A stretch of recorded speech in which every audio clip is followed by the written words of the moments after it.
All right, want to welcome you to the response to the church survey from 2023. Actually, hold on. Before we do it, I have to do one thing. I've got all these pads here, and they launched sound effects and stuff like that. You're going to be sick of them by the end of it, but let me go ahead and start off here. Let me try this again. Here we go. Hello, and welcome to Pastor's Response to the Church Survey. I'm here live with Colin. Let's get going. All right, anyway, we're going to have some... Tasteful. We're going to have some fun. How are you doing tonight? I'm pretty good. Yeah. How are you? It's weird. We're not used to doing 3 o'clock anything. That's how much we love all of you All of here you. watching live, who I see this there's is about for 8 you. of us already watching. So thank It's you for not joining us. I was expecting thousands to be on our live stream at this point. Way to show up, guys. Really, way to show up today. Gosh, unbelievable. No. I thought you wanted answers. To the deepest Radiant Church questions that are available. Hey, again, so those of you who don't know, of course, I'm Jerry Tice. You guys probably know who I am, but this is Colin. He is our new hire, and you've been here for a year, director of the student ministries, and just so thankful to have you on. We're going to have a great time. Yeah. Going to have some fun doing this. A little bit of background as to why in the world we're doing this on the very last day of this year. It was a 2023 church survey. And I wanted to have the response of this still be in 2023. And so we weren't originally planning to do this. This was something that I've been hearing just some different comments from people going, hey, did you even get our submission to the survey? Is it something that you're going to respond to? And we figured this would probably be, by and large, probably the easiest way to address some of maybe the top 10 or so main questions that came in. Certainly we can't hit all of them, but we figured this would be a good forum and a good way to kind of veg out on the couch or wherever you're watching from, live or on demand later, and just dive into a little bit of behind the scenes of Radiant Church. Why in the world do we do what we do? Yeah. So I thought he was crazy, guys, honestly. I never heard of a pastor doing I never heard of a pastor doing a survey, maybe to the staff or the volunteers, but to the whole church. My goodness. So when I did this, I have a friend of mine who he kind of follows all of our social media and right away texted me like, are you insane? Why would you do that? You're going to get nothing but just the most aggressive and depressing comments. Don't open yourself up to that. But honestly, if I'm being real, I think one of the things that I don't want to use the word necessarily accused of, although sometimes it kind of has that tone. But one of the things that oftentimes people maybe kind of slip in with their comments or their tone is that we don't listen to what people have to say, or we're not concerned, or there's not even an avenue or a way to for someone who might have a disagreement or something that they would want to suggest. And how do we get that to the church? Now, the reality is the last time that we did this church survey was probably about 4 or 5 years ago. So waiting every 5 years for a church survey is probably not the best way of having an open forum and an open way for people to do that. We are going to address that a little bit later on in this as we go through some of the questions, so I don't want to get too far ahead of ourselves. But this is by no means the end game of how we want transparency, but just felt that it was, it's been years since we've had something like this, and that's why we put this together and put it out there and wanted you guys to fill it out. And by and large, great response, right? What was the numbers on that?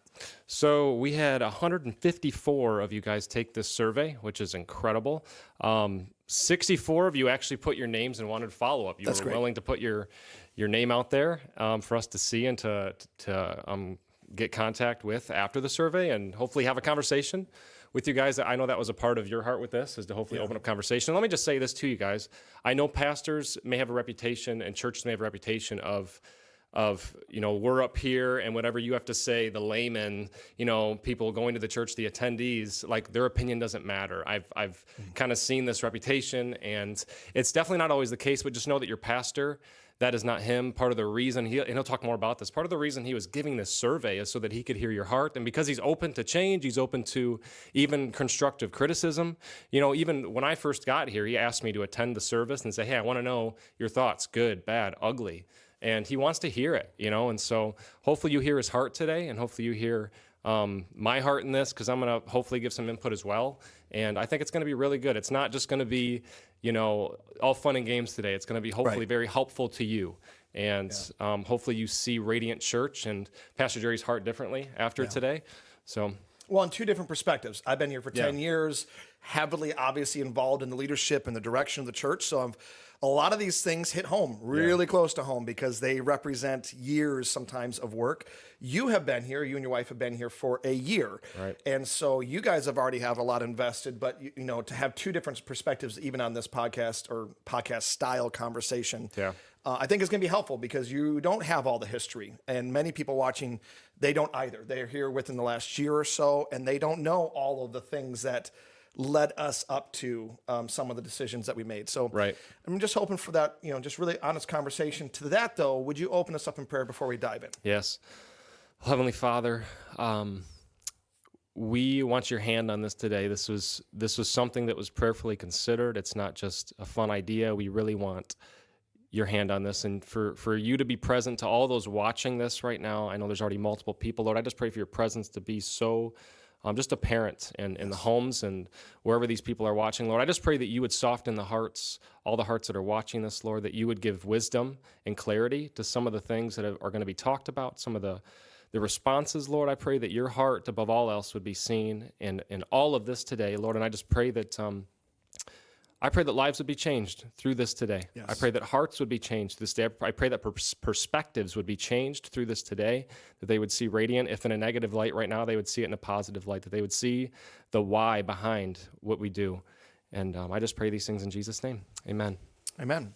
So before we dive into maybe the top 10 questions, not in any particular order, by the way, but we kind of summed up what came in of the 154, and we kind of boiled it down to the top main ideas of questions. We're going to read some specific questions, certainly, but we would just kind of give you the top kind of, you know, summed up version of each question.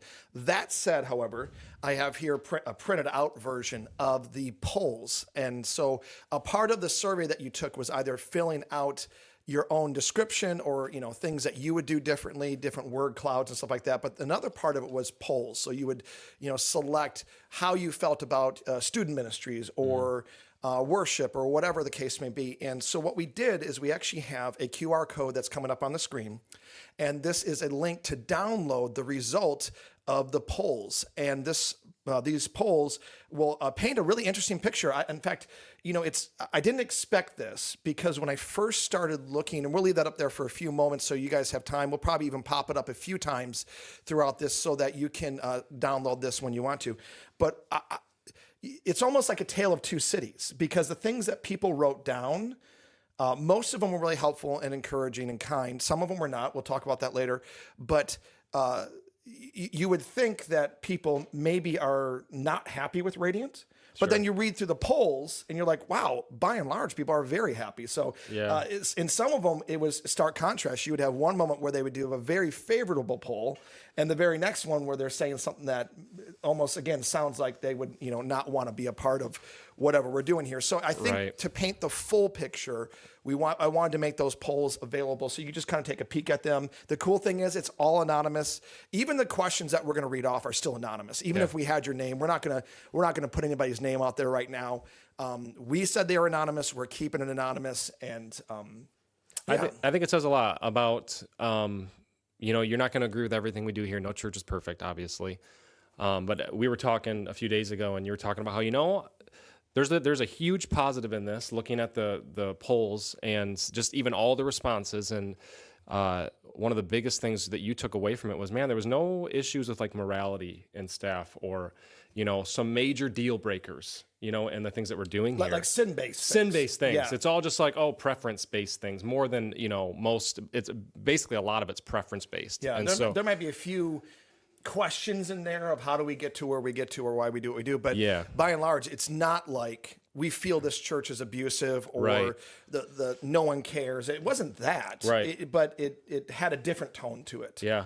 And so I want to say something too. I can't remember if I even plan on doing this, but I wanted to say when I started working here, I was hurt horribly, and not even because really the church that I was from did anything wrong necessarily.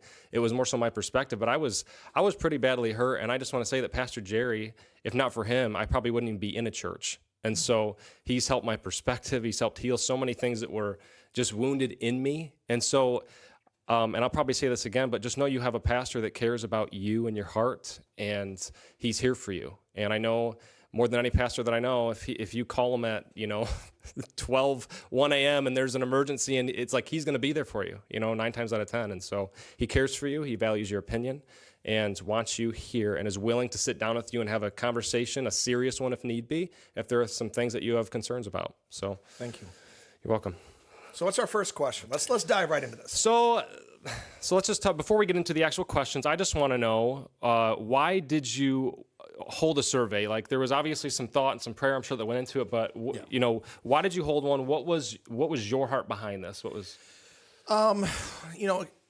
so you have to just take this with a grain of salt, and you're going to hear this quite a bit throughout today. Leaders of churches, especially like the lead pastors and the elders, they're typically several months ahead of where the rest of the church is as far as what the vision is, the direction, all those kind of things. There's things that we're planning and praying through and processing right now that, Lord willing, will take place middle of the year, end of next year, that are big things. Yeah. And so I know that's a little bit of a teaser. Stay tuned, so to speak. February 11th is our Vision Sunday, and a part of that will be shared and revealed then. But so if you're going to leave the church, don't do it yet. Yeah, okay? Wait till February 12th. And but no, seriously. So in prep for that, looking at I really wanted to get fingers on the pulse of our church. It's a dangerous game. It's a little bit like Russian roulette.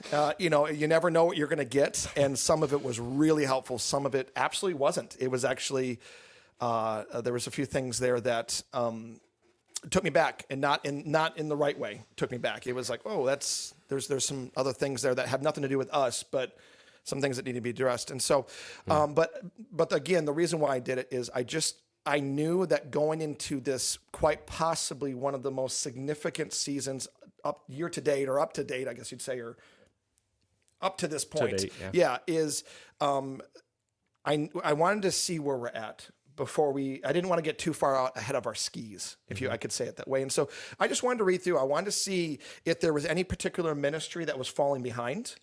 Because when you look at the landscape of it, I sit in the sanctuary Sunday morning, so I see what goes on there. Those poor people, they're the ones that have Monday morning meetings with me. But there's this whole world that lives outside of Sunday mornings, sanctuary, from children's ministry to groups to, pastoral care that I'm not as day-to-day operations in. And so I wanted to make sure that across the board, there wasn't like this one or two sinking areas that needed to be addressed. And I was actually pleasantly surprised by that. That's so good. That's a big part of it.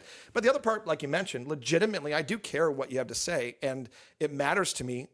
Every church that I ever go to, I visit, or I'm helping, or I'm preaching at those churches, I'm always asking questions like, wow, I didn't know, that's interesting. Why do you do it that way? By nature, I'm a very inquisitive person.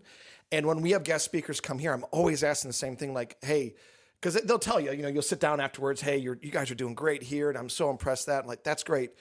Can you help me see what I can't see? And that's really what this survey was. Help me see what myself and my staff and our leadership team can't see. And it was helpful. Good. Okay. So with that being said, what were you hoping to accomplish by I guess you kind of answered that. You kind of answered that. So you were hoping to get a gauge on where we're at. Let me say one thing to that. Okay. Here's what I was not hoping to accomplish. I was not hoping for a pat on the back. Okay. When you do these things, sometimes you're like, okay, I'm putting this together. I hope this is what we come up with. Everyone says that this is the best church they've ever been to. They bow down and worship at the altar of the almighty asterisk, and like our church logo. And okay, like that's I legit, because even if you go into it that way, you're going to ask questions like that. Like, what is the favorite thing you like about Radiant? And you only ask the favorites, right? Yeah. I think it's okay to ask difficult, dirty, potentially dirty, not popular questions, questions that can get messy, that can get like, oh, this creates a pastoral mess. This creates an issue that we have to clean up. And if you go into it only wanting people to pat you on the back, one, it feeds ego, it feeds potential narcissism and all those things that I personally have been accused of many times. It's like people's number one go-to. You're a narcissist, and like, all right. But I don't know. I think it's good every once in a while, because I'll say I talk with our staff all the time. Right. We talk with our leaders. There's people I connect with on a regular basis, but can be an echo chamber. Mm-hmm. And this survey was out for everybody to break the echo chamber. Good point. Yeah. So that was kind of my hopeful thought. Okay.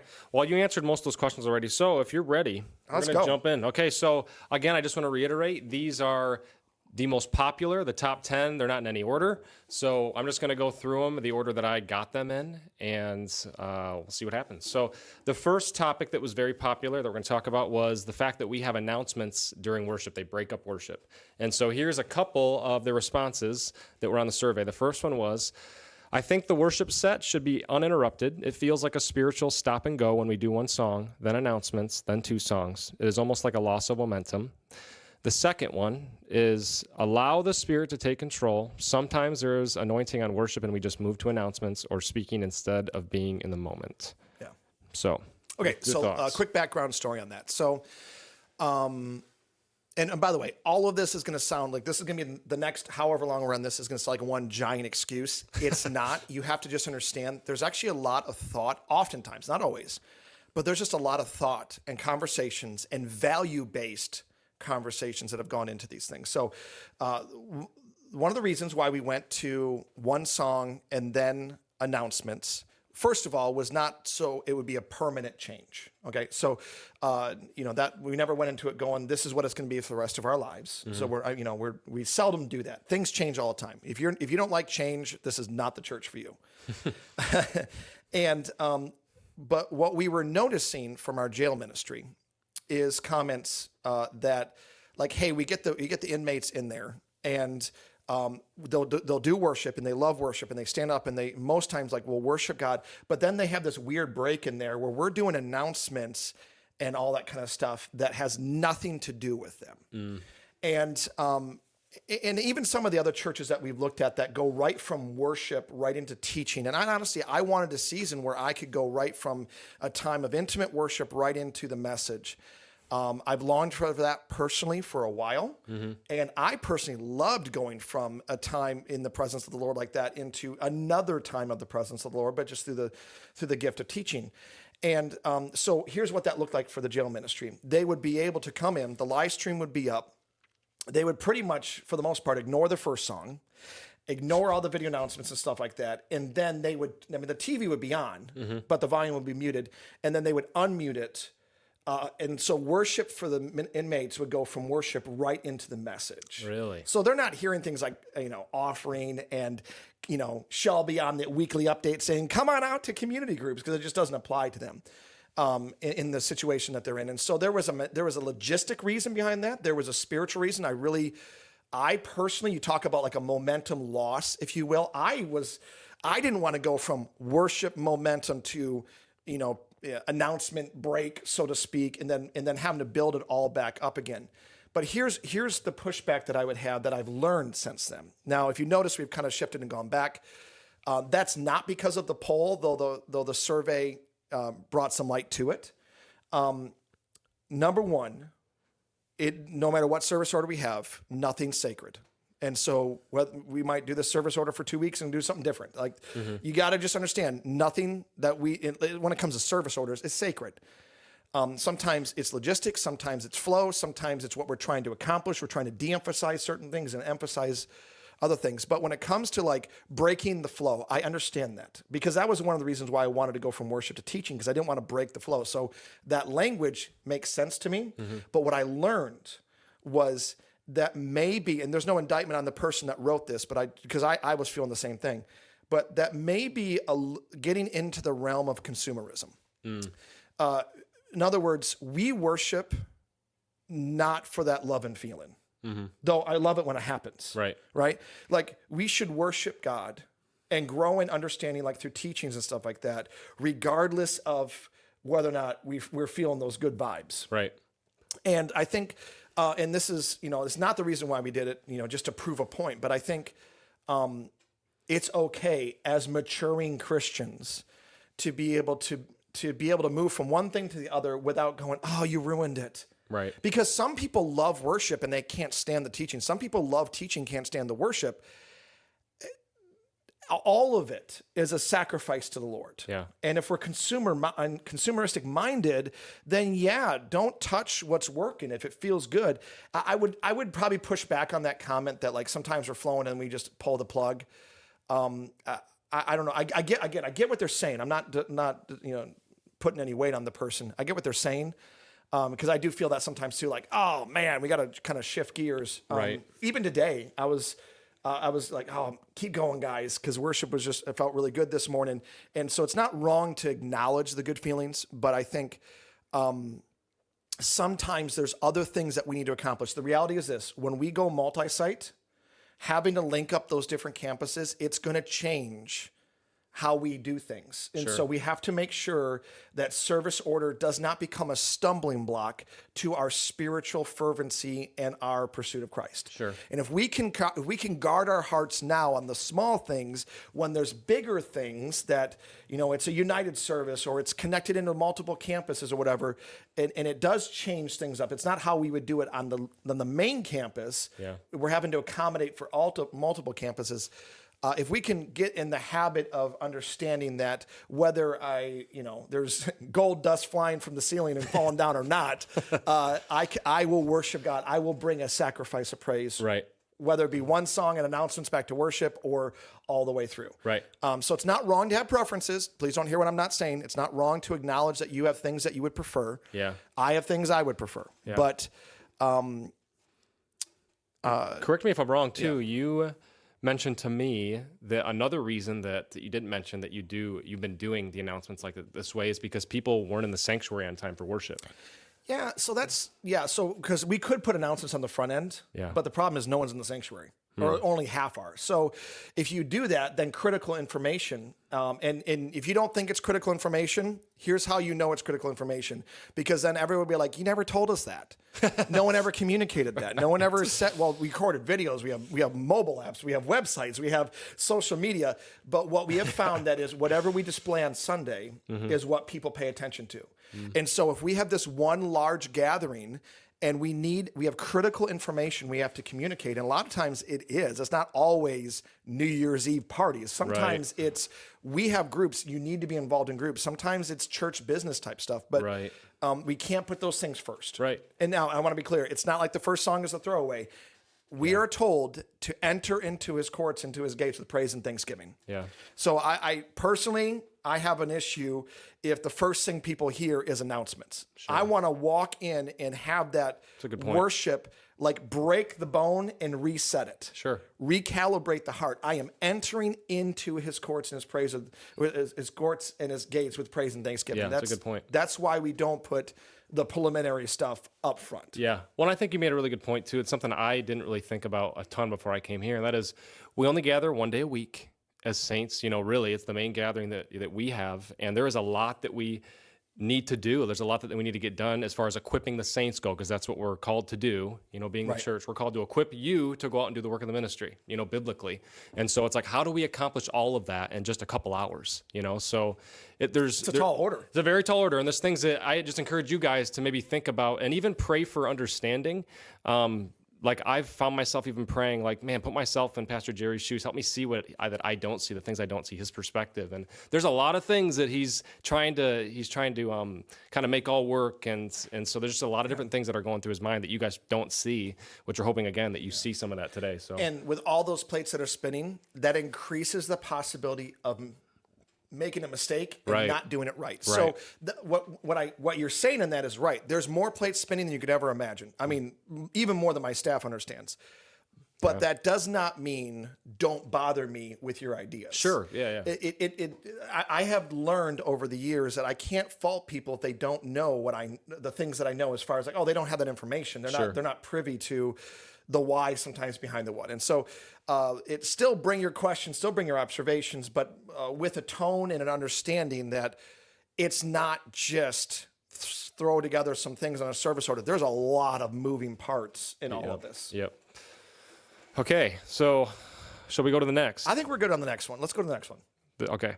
So the next on the list is there's a lot of people talking about how we have no fellowship, or the fellowship hall isn't being used for fellowship anymore. Yeah. And so a couple of the responses were, I missed the time of fellowship greeting time that was in the place prior to COVID. It would be nice to have a larger place to connect with others before and after the service. And then I wish the foyer was bigger so we could have more fellowship in between services. So... we just need to build another fellowship hall. Yeah, No, just kidding. I have buttons here that have all these sound effects. I'm going to be using them quite a bit. This one's right here is my favorite.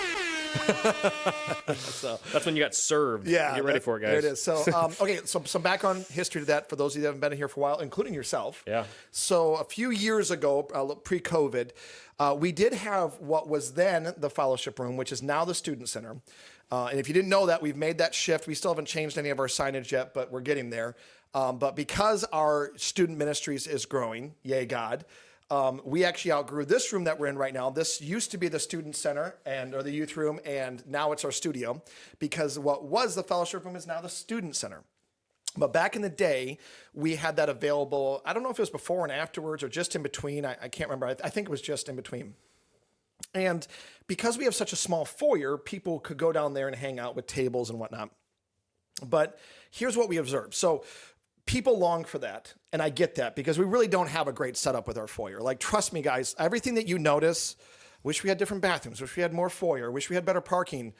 A lot of times people say it like we don't see those things. Right. Parking is the number one headache that I have with this building many times. Yeah. No foyer space. We're constantly trying to find ways to make it feel bigger, even though it's not a big foyer. The only way to do that is if you guys will give nearly $8 million for no, I'm serious, for a new building. So yeah, if you want to start a GoFundMe and you'd be willing to give to that, right, then please put it in the comments. And I'm not trying to be snarky, but I mean, right now, what we're trying to do is be incredible stewards of the resource that God has given us, which is this building.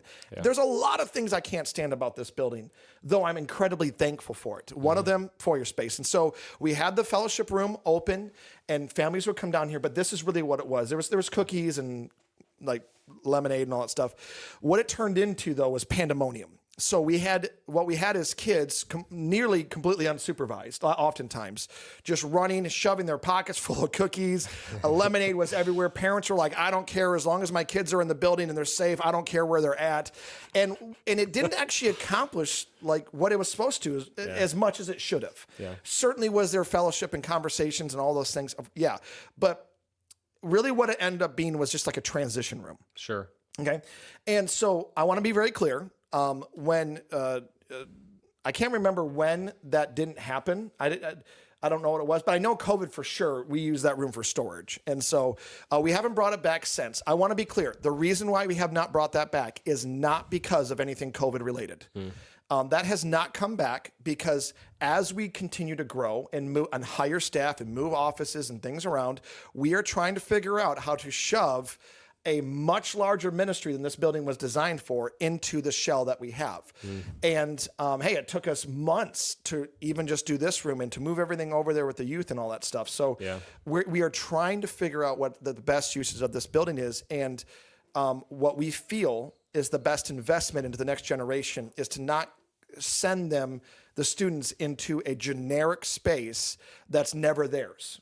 And so now that we have Colin on and he's going to be stewarding it, already some great changes have been made with couches and whatnot, but there's going to be a lot more that takes place over the years in that room to make it truly a space that is dedicated for the students. And the last month has been a little bit scarce, just, people traveling, stuff like that. But we've been averaging just shy of 30 students every Sunday night. And that's middle school and high school. And so, again, there's worship that's taking place. There's messages, there's small groups. And we want to continue to invest into that. Now, that said, Colin and I are working on potentially what it would look like to have that room open once again. We are advocates for that, just so you know, the people who have put these comments in there, I'm totally behind you, Pastor Jerry's behind you. We totally see the value and in fellowship, and I know it's very tough with the setup we have, so we're working on it. Yeah, but that said, we just don't want this to be what it was before, where trash was everywhere, kids were unsupervised, things were getting destroyed, and so you have to think not through the lens of we're here all the time, and I just got to have some place for my family to go. If you want that to be a place where a new visitor can walk down and immediately feel welcomed, you have to set an environment. Right. There's got to be music. There's got to be some sort of countdown clock so they know when church starts. There has to be a warm environment, not just card tables or tables with dirty tablecloths on them and kids running all over the place. We have to set an environment that says you're valuable. Yeah. And that's what people oftentimes don't realize. It's not just throw up a few chairs and just chill. It's what message are you quietly, yet at times loudly, communicating to the people that come to this church, especially visitors? Are they worth our investment? Right. Do we actually want them to stay? Or does this feel like get your cookies and lemonade and get out? What are we actually trying to communicate? So while we're not ready to say this is when we're going to do it and how we're going to do it, it's definitely something we're reconsidering. But again, I just want to be really clear. It was not coming back because of any COVID scare or anything like that. That's not the reason. And so we're playing the shell game with this building. Yeah, and just know, like, we want to honor you in that way. You guys being able to use this, the student center now to fellowship, but we would hope that you would honor us and just how you treat everything down here, from the furniture to the tables to the sound equipment. There's a lot of expensive things down here, and there's already stains on some of the couches, which I saw that coming a mile away.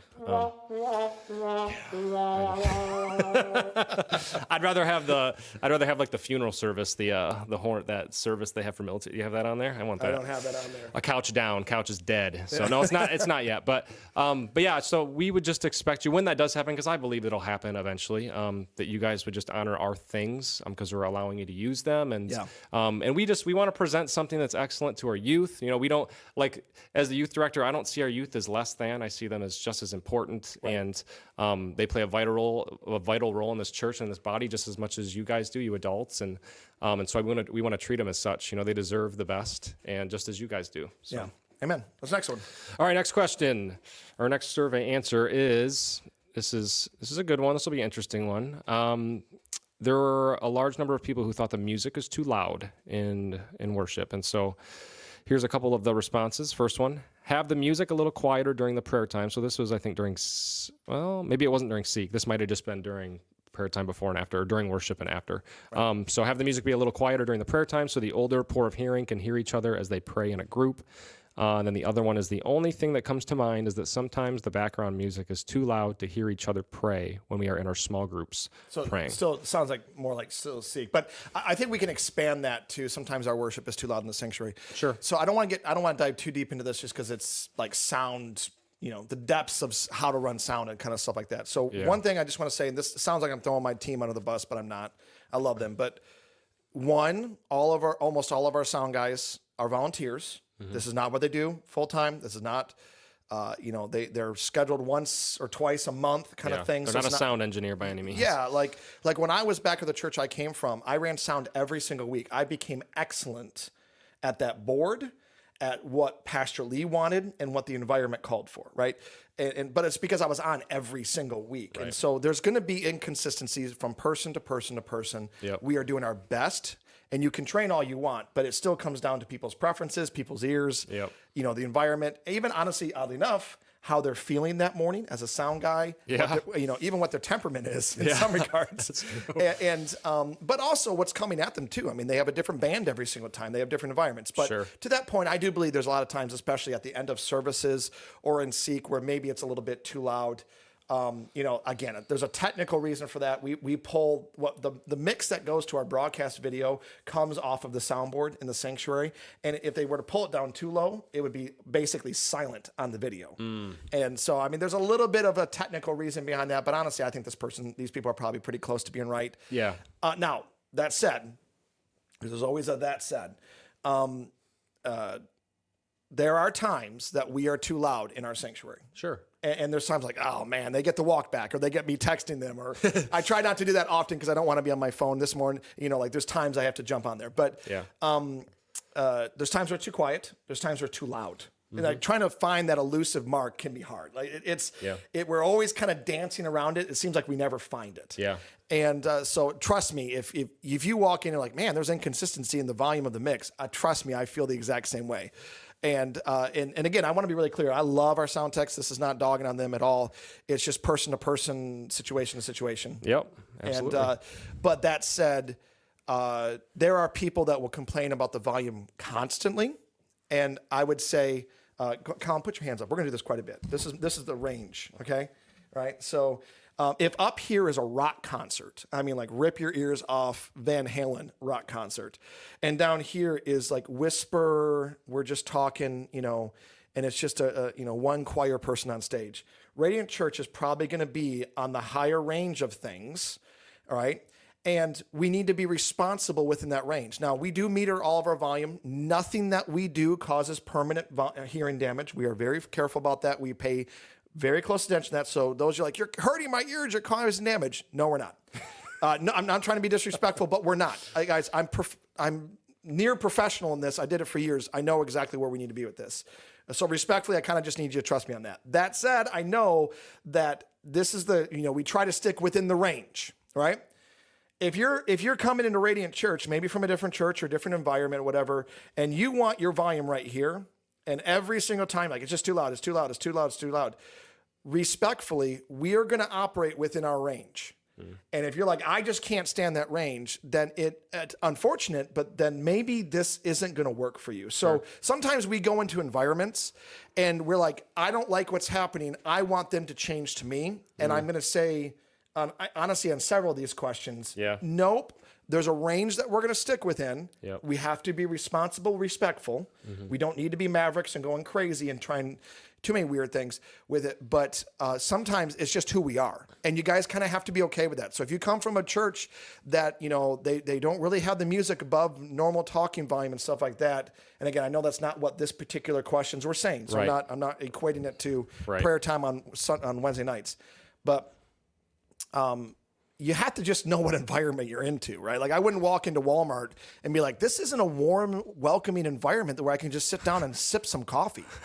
I'm really irritated by this. No, I'd walk in like, where are the groceries at? Right. But if I walked into my local coffee house and just fluorescents are on and, all that kind of stuff, I would probably, like what is wrong with you? What is going on here? Yeah. You are walking into a non-denominational, hopefully trying to be multi-generational church that's doing its best to reach people that not every church in this community is reaching. Sure. So true. I've told you before, I wouldn't do the worship the way that we do it here. I would do it very differently, probably more your style. More like I'm 100% agreement of let's just unhook everything and just do one acoustic guitar and we're good to go.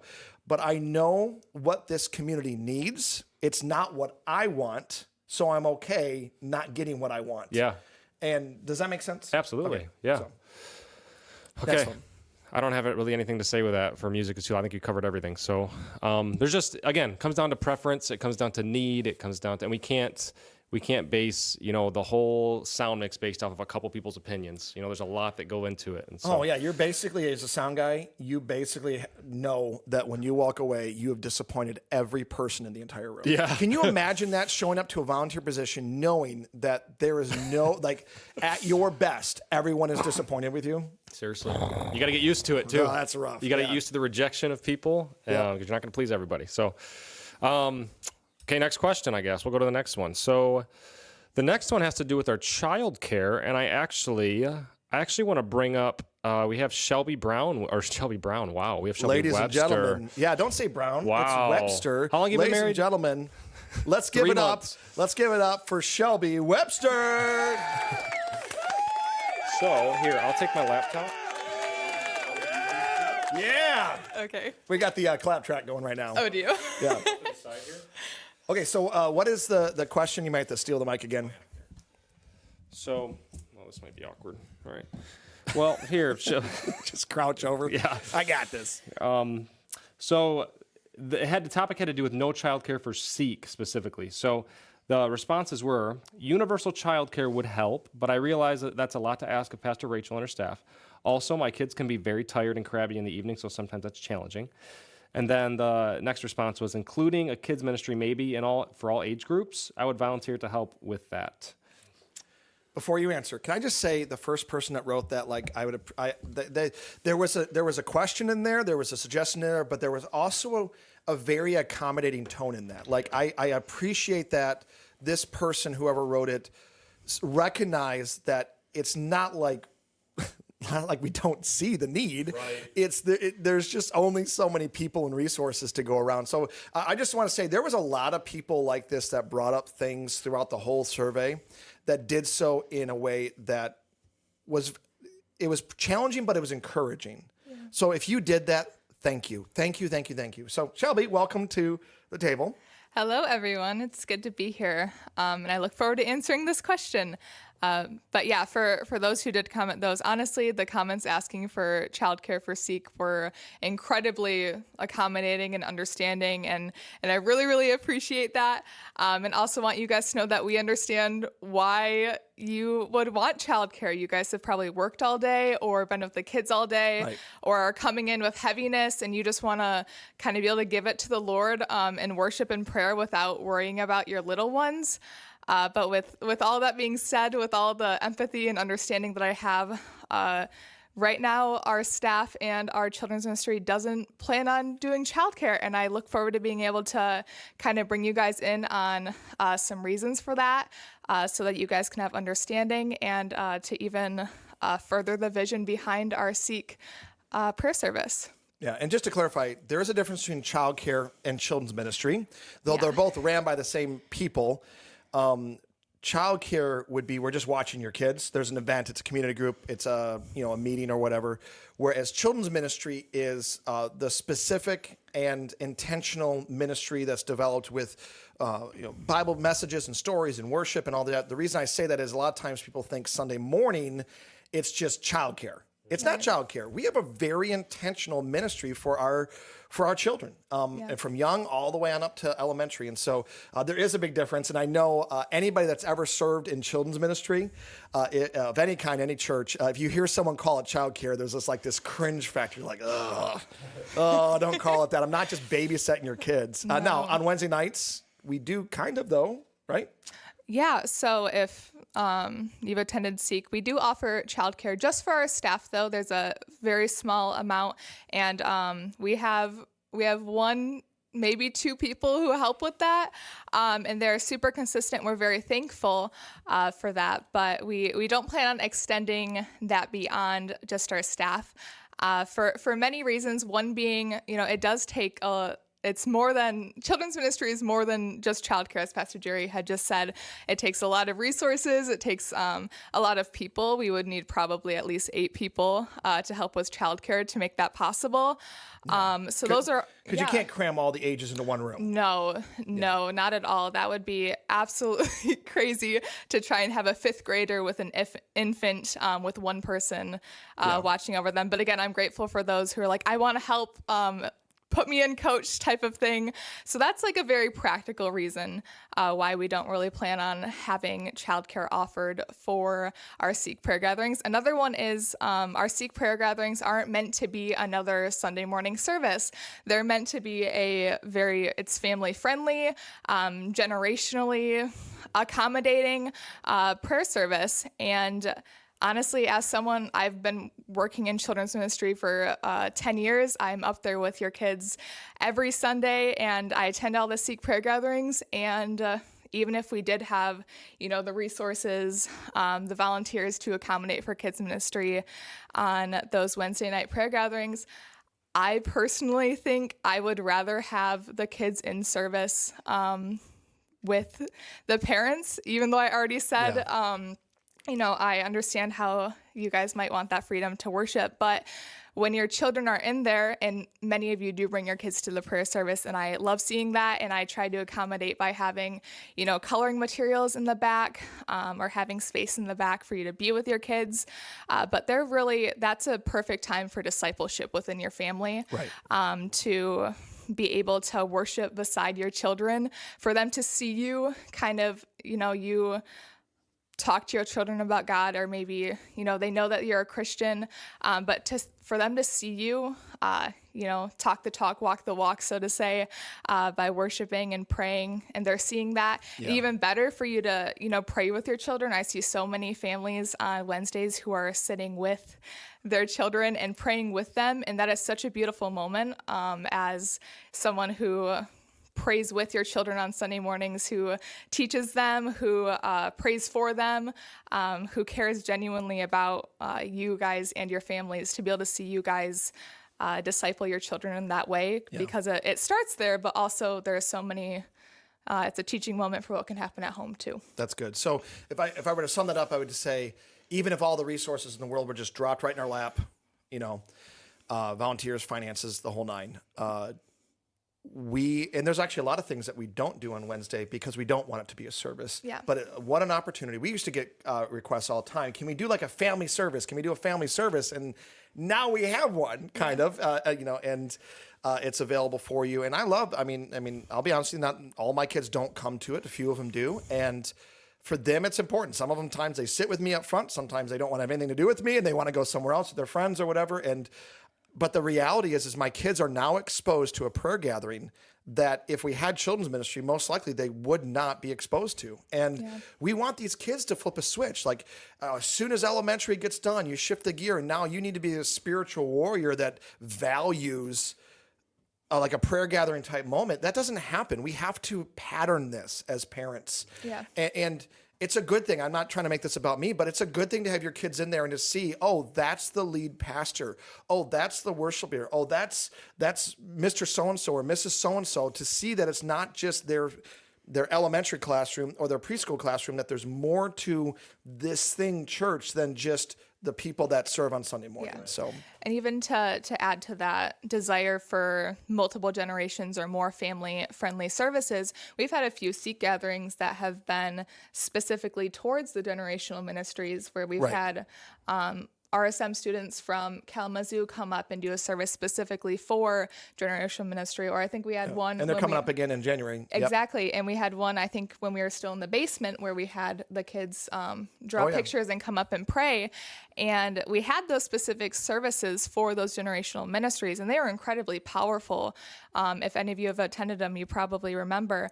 But something I think of often is it doesn't have those moments of the children praying over us, like for us to be prayed over by children from, the stage, for them to be prophesied over, that is not limited to those services that are specifically for generational. For that to be happening every week would be incredibly powerful for the generational ministries within this church and within your families. It does a little bit here and there too. So that is beautiful. And those moments just wouldn't happen. It's not that they wouldn't be ministered to, they'd be in children's ministry, but then you do have to go back to our staff can only do so much. And to adequately, properly plan and prepare for a whole nother set of lessons, it would violate a culture of health that we are trying to create. We are not healthy all the time as a church, as a staff. We do run hard, and there's times we run too hard. But what we have to do is find those pockets where we can say, but right here, if we have self-imposed limitations, like choosing not to do children's ministry, have self-imposed limitations, it helps build health so that when we need to tap into that health, hey, we've got a massive thing coming up, staff, we need your help, or volunteers, now it's time to rally the troops. They don't go, dude, you've got us running 2 services Sunday morning, a full service Wednesday night, you're killing us, and now you want us on top of that to do this? That would violate one of our cultural values, joy, love, health. And so we find it wherever we can. We're not there, but let's not take away from it if we don't need to. So exactly. Ladies and gentlemen, give it up for Miss Shelby. Thank you. Thanks, guys. So let's get Colin back in here. And what you got, my friend? All right. What's next? We got to pick up the pace a little bit. Yeah, we do, man. I knew that an hour was going to fly by. Okay, so next, we'll keep that one for later. Let's talk about the LED lights. So the LED lights came up quite a bit in the survey here. You guys hate LED lights. Yeah, what's wrong with you guys? Come on. Wow. Man.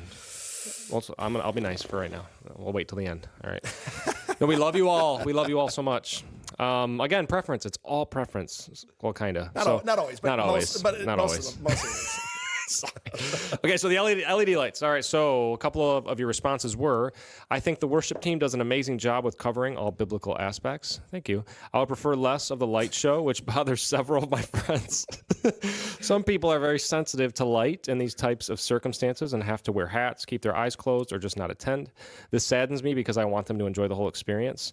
I think there's a wonderful message to be had without the bling bling. Second, I'm not sure why the vertical lights that were added in place of the 2 screens on each side of the stage, they don't add much to the church and look a bit circus-like. All right, let's hit this. All right, here we go. Got my coffee in. All right, first of all, the first part of that comment about the people that are sensitive to this, my heart does go out to them. I think I have to find, I'm trying to find not a nice way. This is a nice comment. I'm just trying to find the most appropriate, sensitive way to say it. There's a lot of things we do to try to accommodate. And yes, technically, I could go up there and we could snip the wires and just not have it, and those people would probably be very appreciative. And I'm not trying to belittle their needs. They have real needs. They're visually overstimulated, or they have visual, hindrances there. And my heart does go out for them. The same thing. We have people that with sound issues, right? But then you go beyond that. We have people that have social anxieties, and we have people that need service animals and all that kind of stuff. So what I say is this: it wouldn't end with lights, right? I could go unplug every single light we have. Sure. It's not going to end with on to the next thing. At some point, you reach this critical mass where we just are who we are. Yep. And we know that that's not going to meet everybody's need, which is why, if I can be honest, and I hope this doesn't sound insensitive, but there's a lot of really good churches in town, and Radiant Church is not like any of them, or vice versa. And if I were to leave this church right now, don't start the rumor mill, but if I were to leave the church right now, there's 1 or 2 churches I know right away I'd go to, and I would be completely fine going to. I would disagree on some doctrinal issues, but nothing worth disfellowshipping over. And again, it's this range that it's just kind of, we are going to have technology and lights in our system. I'll explain why in a moment. And so I don't have an answer for those people, though my heart breaks for them. Yeah. That said, I can't. We can't just not have things because then, in some regards, you end up catering to every single need that's in the church, and we just can't. Right. It's an impossible task to track down every single thing. Now, that said, we have had times where our lights are too crazy, where we've had too much strobing, or we've had too many things that are blasting people in the eyes, and it's good and appropriate to kind of call us out on some of those things. And there are times that we've throttled things back. We have a ton of moving lights. We don't really use them that much. I actually said, hey, it's too much. We need to throttle it back. I can't believe I was the one saying we need to throttle them back. And so, again, it's all within the range. Yep. Be responsible, respectful within the range, but we're just going to have them. Now, someone mentioned about the side screens. We went to a middle screen because it's just a lot easier. We were having tons of issues with the side screens. We got rid of them. The vertical lights that went in. First of all, teach his own. Everyone's entitled to their own opinion. I personally think that comment was rude, if I'm being honest. I don't know who it was, but I think to look at that and say it was circus-like is, I think, does not take into consideration that there's a human being on the other side of these things. Yeah. Right. So, and I was going to say this towards the end. I'll hit it lightly now. But guys, every single thing that you see in this church, from the color of the paint to the carpet to the LED lights to haze or no haze to children's ministry, everything has at least one, if not multiple, human beings that love the Lord, love other believers, are doing their honest to goodness best to bring about the beauty and the worth and all of that. And so, maybe this person didn't mean it in a derogatory sense. It feels like it has a negative, connotation to it, or kind of a little jab that's in there. And I understand that it may not be their preference. The reality is, we change our stage about once every year or so. So we're due for a new stage redesign. The reality is, they cost a lot of money. Guys, again, we're trying to be good stewards. One thing you got to understand, I'll nerd out for a second. Cameras do not like black abysses. They don't like just dark. So we have to provide light. Otherwise, the cameras look terrible. And so how do you provide light when the room those rooms are massive in many regards? I'm telling you right now, these LED bars that are on the ground right here, if we had to use these to provide light in that entire area to light it up, it would be very cost prohibitive. Sure. The cheapest thing that you can put up is LED tape. So it's, to me, and again, that bling bling comment, I'm just be honest with you, irritates me. You don't know that person, and that's just not one person, multiple people. You don't know the amount of effort and time and prayer and conversations that went into that. So I maybe throttle back on the attitude on that a little bit. But we put those LED tapes up because, one, it's a new design. We value creativity. And it was the cheapest way that we could change the stage around without breaking the bank. You know, I get accused all the time of having too much production and too much money on this and too much money on that. So when I try to do things on the cheap, and by the way, I understand, you know, the circus colors or whatever. If you notice, hopefully, ideally, every moving background that we have, or every graphic, or every video or message series, we try to match the lights in the room with either matching colors or complementary colors of those videos and those graphics. There's purpose behind it. We're not just throwing up random circus colors all over the place. Right. If you look at the Disciplines of Disciples, which is when this was written, if you look at the Disciplines of Disciples, there's vivid greens and blues and some pinks and all that kind of stuff. So I could see if you looked at the lights, they might look a little bit circus-ish. Yeah. But if you look at the context, you go, oh, it's actually matching and or complementary. So I mean, everyone's entitled to their own opinion. You can think whatever you want. If you love it or hate it, there's some backgrounds that we've done I couldn't stand. Yeah. But we value creativity. Yeah. And that means, I'm telling you, if you don't value creativity, this doesn't make sense to you. But if you're going to go after creative things, sometimes you're going to swing and miss.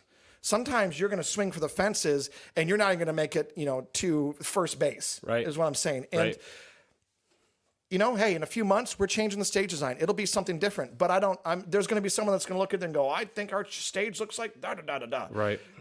At the end of the day, you got to understand that Christians have always been creative. We've just done it in different ways. Yep. If you drive around, you look at churches that were built 50 to 100 years ago, their creativity didn't look like LED lights. Right. Their creativity was carved stone and brick and stained glass windows. Right. Now, you want to talk about a cost. Yeah. You want to talk about how much money we spend versus how much money those ornate, more Gothic cathedral type churches are. We can talk about budgets all day long. Right. And I'm not trying to be, I hope I'm not coming off as arrogant. I just, there are so many volunteers attached that serve blood, sweat, and tears into these things. And sometimes it's not always about return on investment. You know, like putting the LED lights up, they don't add anything. You know what? But they also don't really take away anything either. It's a creative expression that's in some regards temporary and will change. Yeah. And not everything has to have a purpose. Not everything has to be, you know, you put this in, you get it out. Sometimes it's just saying God is visual. He's creative. He's created us to be creative. Right. And we're trying something new. You want to have fun? Go to churchstagedesignIdeas.com. Go scroll through that, and it's just church after church after church. And some of the designs are the worst ones I've ever seen. Some of them are amazing, but here's what I value. Every single one of them, there was an incredible volunteer team and a staff member that was passionate to say, let's try something that will hopefully bring glory to God. Yeah. And to add to just even the money that's spent and all the lights, the bright lights, the different amount of colors. Like you actually, when I first came here, because guys, I may not have been as harsh as saying circus lights when I first got here, but I definitely would have been on the more simple side. I think I've told Pastor Jerry that. Like I'm all for the more simple. As am I. As Pastor Jerry. Again, he's not doing it for him. Lighting is my least favorite thing in the tech world. So there you have it. So put the rumors to bed. But Pastor Jerry, I went to Pastor Jerry and I was just like, yeah, because he asked my opinion. And I was like, I'm a simple guy. Just put a few, I like the Edison light type feel, but the cameras are horrible with that. So it doesn't pick up anything. And so, but anyway, he began to explain to me about the story when Solomon built the temple in the Bible and how much money he spent on the temple. And then Pastor Jerry, you asked me, I don't know if you remember this, but you're like, what do you think Solomon or David would do today if they were commissioned to build a church or a temple? And they're like, honor the Lord in this, do whatever you see fit. With excellence. Like, what do you think they would do in that situation? Don't you think that they would try to put on the most amazing, I hate to say light show, but the most amazing just display all for the glory of God? Like, think of the throne room in heaven right now. There's a rainbow. There's a sea of glass mingled with fire. Like, our God likes creativity. He likes expressions of creativity. And so before you look at Pastor Jerry or the team here and think, man, that's out of control, like, go to the Bible and look at how creative our God is. And we're an image of him. So, yeah. Hey, and also join the stage team. Yeah. We'd love to have you be a part of it. It'll be great. Please, Pastor Nate would love that. He would really appreciate it if you joined the stage design team. So, you good on that one? Now, I will say, whoever wrote that, I'm not mad at you. And you're not the person I had to forgive this morning, by the way. It does hit home. It hits close to home. But I also understand you don't have the information that I have. You know, I've been doing stage designs for nearly 25 years. Right. And I know what works. I know what doesn't work. I'm not the most creative person in the world, but I also know that there's logistics and things that we have to kind of stick within, and things that will give us the maximum flexibility that we possibly can. And so more stage designs to come. Stay tuned, and we'll see where it takes us. We'd love to hear your thoughts. Just kidding. We don't really want to. No. I've been waiting for that. My finger's been on that button. It's ready to go. All right. So the next one is another popular one is we have too many cameras. So I literally focused on a camera in the section today with the light. We have security cameras. We have photography cameras. We have video cameras everywhere. I don't know what to say to that. Okay. Right. So yes, we do. I mean, the honest truth is we do. I don't know if too many implies that there is a established amount that is accurate. Sure. If that's the case, I don't know what that is. Yeah. It is the accurate amount. They all serve a purpose. Yeah. Every single one of them, every camera does something different.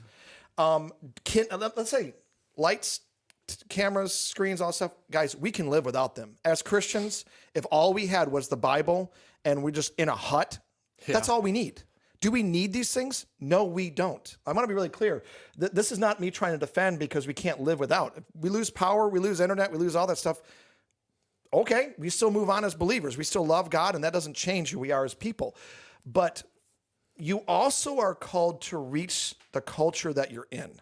Yeah. And so, oftentimes I feel like I'm compared to, or even in my own heart compared to, like, what about the church in China? What about the church in India and stuff like that? Well, what about it? If we took Radiant Church Ludington and dropped it in the middle of Iran, it would fail miserably. Yeah. And if we took the church in Iran and dropped it in the middle of the United States, it would fail miserably. You are called to minister to the people within the context of the culture that you have. And so to that said, what do people do? If they want to check out a church, they go to the website, they go to social media, and they watch the live stream. I sneak on churches all the time. Oh, this person, you go to that church? I want to see what that looks like. That's how I look at it. It is the front door. And almost every person that I talk to, they go, hey, how did you find out about Radiant Church? They say the same thing almost every single time for years now. I've been watching, or actually, it's oddly enough, they actually say I've been attending. I've been attending online for a few months now, and I decided to come to church. And so, like it or not, these cameras in your face, they produce they give the first impression and the open door, whether it be a photo that makes its way to social media or designs the website or live stream video. They end up bringing people to this church, hopefully more than to their church. They bring them to the Lord eventually. And I'm not saying that there isn't a limit. Again, in the range. I'm not saying let's go buy 500 cameras. That's way outside the range. All 6 of our video broadcast cameras, they have a specific need. They cover something unique. And you know what? We felt that today. Yeah. Baptisms, recorded first service, done really well, high quality. Yeah. Played back second service so they could experience it. It's amazing. We have live stream. We have people that have child dedication. We have illustrated sermons that go outside. Yep. Every single camera does something different. And we could have PTZ cameras, more of those remote control cameras. We have 3 of them. I know people cannot stand the boom camera. I get that. Or the mobile guy on stage that's running around. We got a few people in our studio audience that can't stand it either. Yeah. I get that. I will say that's probably lands in the preference realm. Yeah. I have a preference for those things. I've directed and produced video for a long time, and churches or any broadcast that only has PTZ cameras, it's static, it's boring. No offense if that's all you have. That's what you have. You do the very best of what God's given you. You do it to excellence. But we are trying to create a dynamic, engaging broadcast. And yes, it matters because we're not only one church that happens to broadcast. Eventually, we will be multi-site, and we want the capability of having excellence all the way through. And no, excellence is not defined as a boom camera or mobile camera. Again, that's within the range of preference. But what we have decided will produce the greatest flexibility and overall result and give people an open access into the creative space remotely is what we have. Yeah. And so I hope that answers it. You might completely still disagree with me, but we've got cameras. If you don't like a church that has cameras, there's a few of them out there that don't have them. Yeah. But honestly, every church has them now. They're everywhere. There's security cameras and photography. It's all that kind of stuff. Yeah. And I think you said this, or maybe you didn't. You said it to me, but this is part, like the cameras and even just the streaming, the ability to stream is part of the vision and the heart of Radiant Church. And that's another thing to pray about and be considerate about, is pray about, man, can I get behind this vision? Can I get behind what they're doing? And if you can't, then, that's between you and the Lord. And that's a conversation that you need to have and a decision you have to make. So, and thank you to all our photographers and videographers. They work tirelessly to try to fade into the background and be invisible. You guys are great. I love you. You're given impossible tasks sometimes. Intercoms don't work, and there's a lot of things happening, and you're embarrassed because you're standing up there with a camera and you don't want to be seen. And and so again, there's people behind what takes place. Thank you to all of our phenomenal camera operators, directors, producers. yeah. Okay, so next one is about our staff and leadership.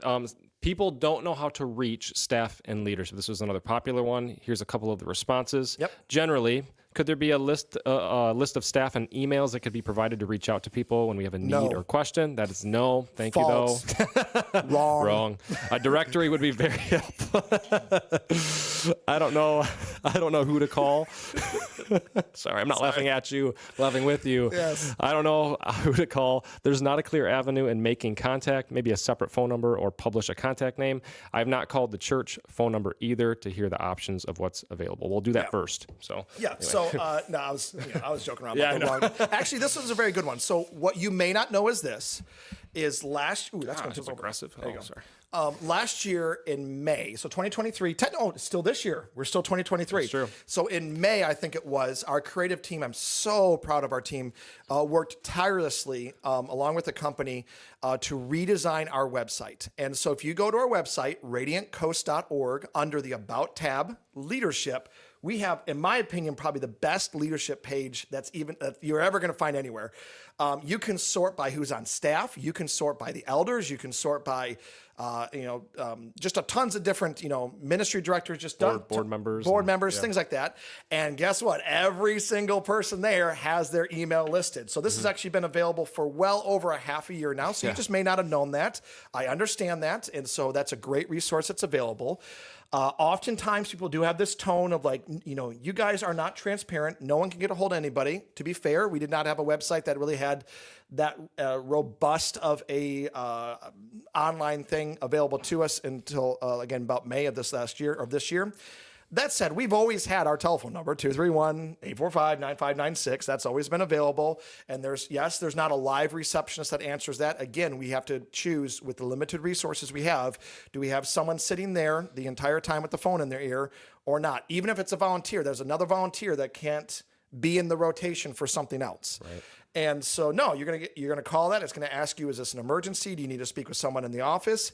And those options are available, and you can leave voice messages. We have our main email, info@radiantcoast.org. But again, every staff member, every leader, their emails are listed on our website. And I'd encourage you to go take a look at that and all that. Now, there's a big part that's missing. We have our Discover Radiant, which we try to introduce you to some of our leaders, but that's only if you're new to the church. If you've been here for 4 years, you're like, that doesn't impact me at all. Hold your breath. Coming in first quarter, second quarter of 2024, Lord willing, there is a big, really good shift that's taking place that will actually a part of it will answer this even more. So we already have very clear pathways of communication. Mm-hmm. And even on social media, we have someone that checks our social media all the time. So if someone happens to do like a private message, a DM, they're checking it. So we're actually really active. In fact, we have heard from many people that are asking for benevolence that by and large in this area, we're about the only church that consistently calls back. And so we do our very best. Of course, we miss people. Of course, things fall between the cracks. That's not my heart. We try to avoid that, but it is what it is sometimes. Like, we're human. People go on vacation. People make mistakes. We do our best. But we already have good pathways.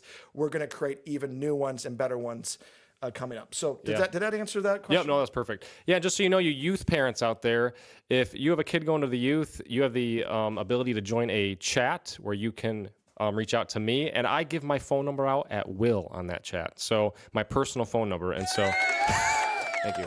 And so you can't complain that you don't have my phone number because I can't pay people to take my phone number. So Parents do not want to talk to you. Parents don't want to They're talk. avoiding you like the plague right now. I don't know why. What the problem is. So, if you want my phone number, I will gladly give it to you. I'm going to talk to you anytime.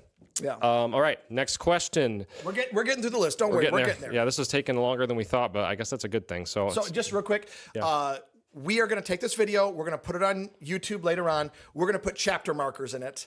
So you can actually jump around from question to question because we know this is a longer live stream. I can't imagine anybody's watched the entire thing up to this point. Right. The thousands and thousands of people that are tuned in right now. Thousands and thousands. Most likely, it's going to crash servers. This could change the world, you guys. This could change the world, yes. All 28 of you. So there was 32 at one point. So that's amazing. That's more than I thought we're going to tune in. So That is better than I thought. good for you guys. Yay. I actually None of them like sports. Yeah.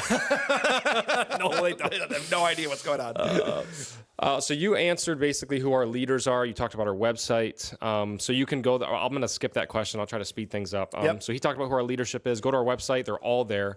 We'll go to finances. And so a lot of you wanted more transparency with finances. A couple of those responses were, it'd be nice to see regular financial statements. But maybe that is a function of the church where I don't understand that one. Basically, you're saying, I want to see regular financial statements. That was a function of the church I came from. The other one was, could the annual budget be shared the same time as the annual year-end review? Or for those interested, make the budget viewable. I'm interested in seeing the amount of giving and funds spent along with the number of baptisms and decisions. Just personally, I'd like confirmation the church is being good stewards of my tithe. So yes, no, yes, maybe yes, no. Okay. Not the next. You guys get no, that? Sorry. Oh, okay. So I totally understand this. By the way, you got to understand culture to culture, church to church. It does vary. There are churches that everything is 100%. I don't want to use a transparent because that's unfair way of communicating the other churches where everything is posted. There are some churches that post nothing. We are getting better at posting things. Again, you got to remember every single thing requires somebody to do it. It takes time. There's a staff person that has to sit there and log it and figure. And we have all these stats, but to post them and all that jazz. So I do want more transparency, but not because we're not transparent. I want more transparency because I think it would be good to get some more of these details so that we can celebrate what God's doing. Mm-hmm. So again, first, second quarter of this year, we're making a big change where those that are going to be more what I would consider like partners of the church.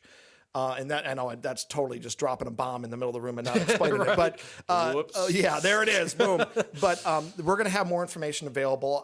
We're probably not going to be the church that says, here's all budgets, here's what the staff members make and all that kind of stuff.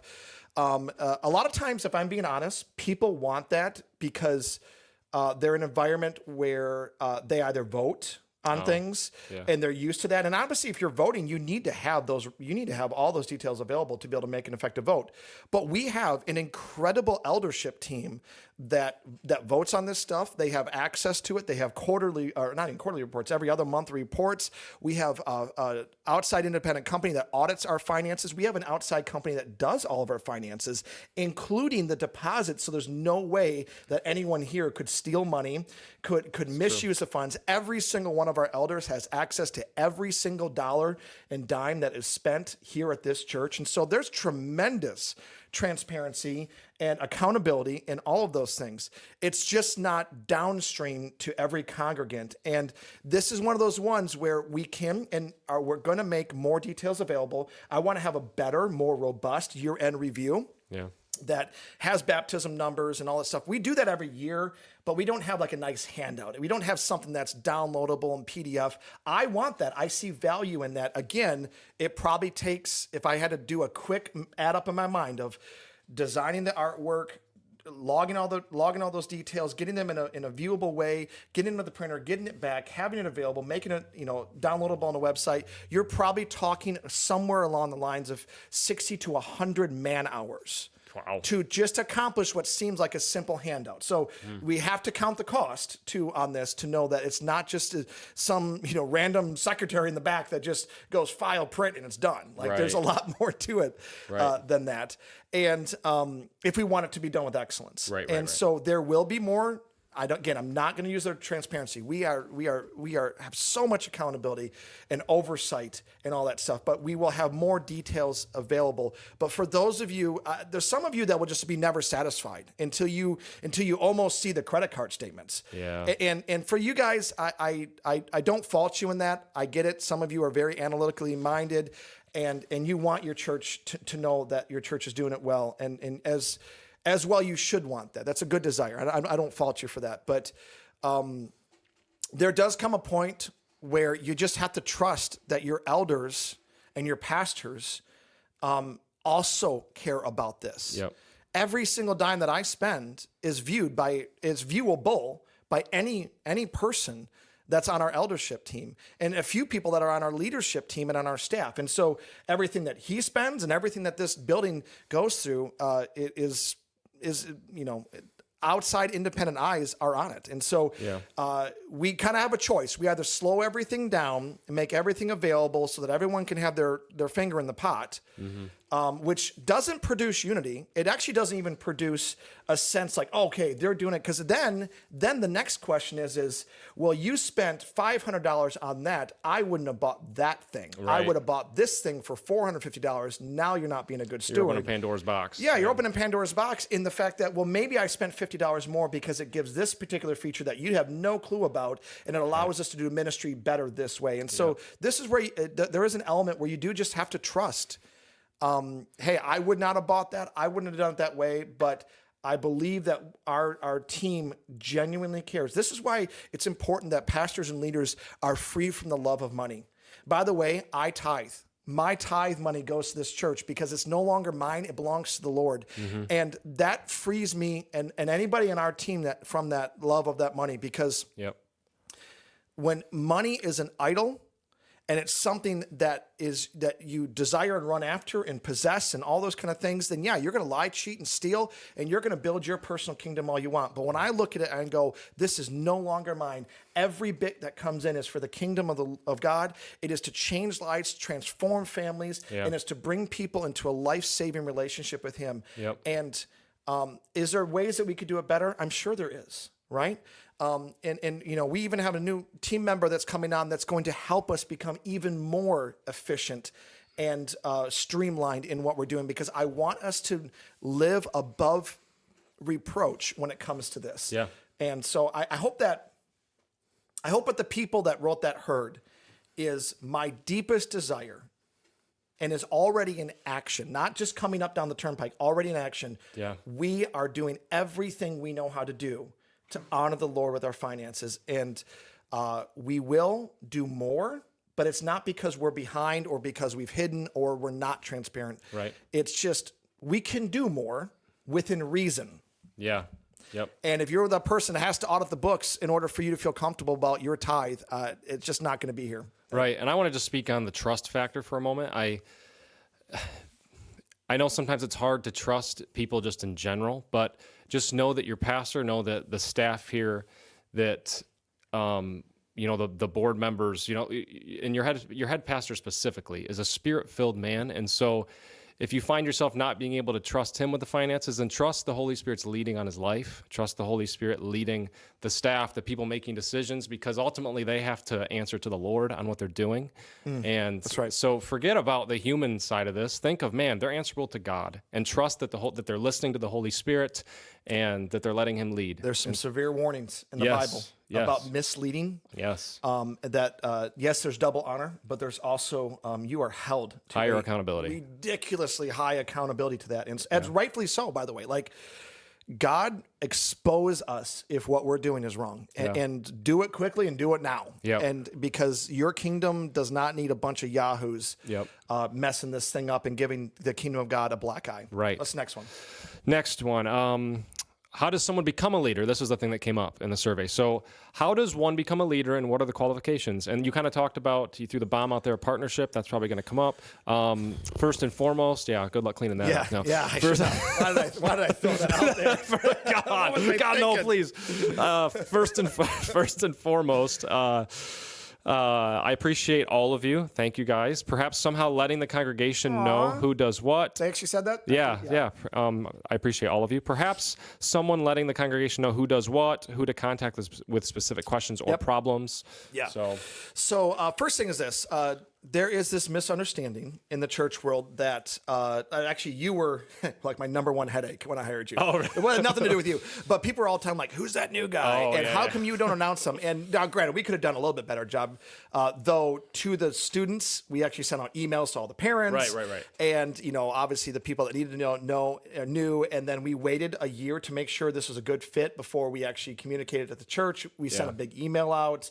You're sitting here with me now. We see you in worship. We have the lower thirds that come up. Like we definitely communicate. But the misunderstanding that people have is all I have to do is drag you up on stage. I'll use you an example.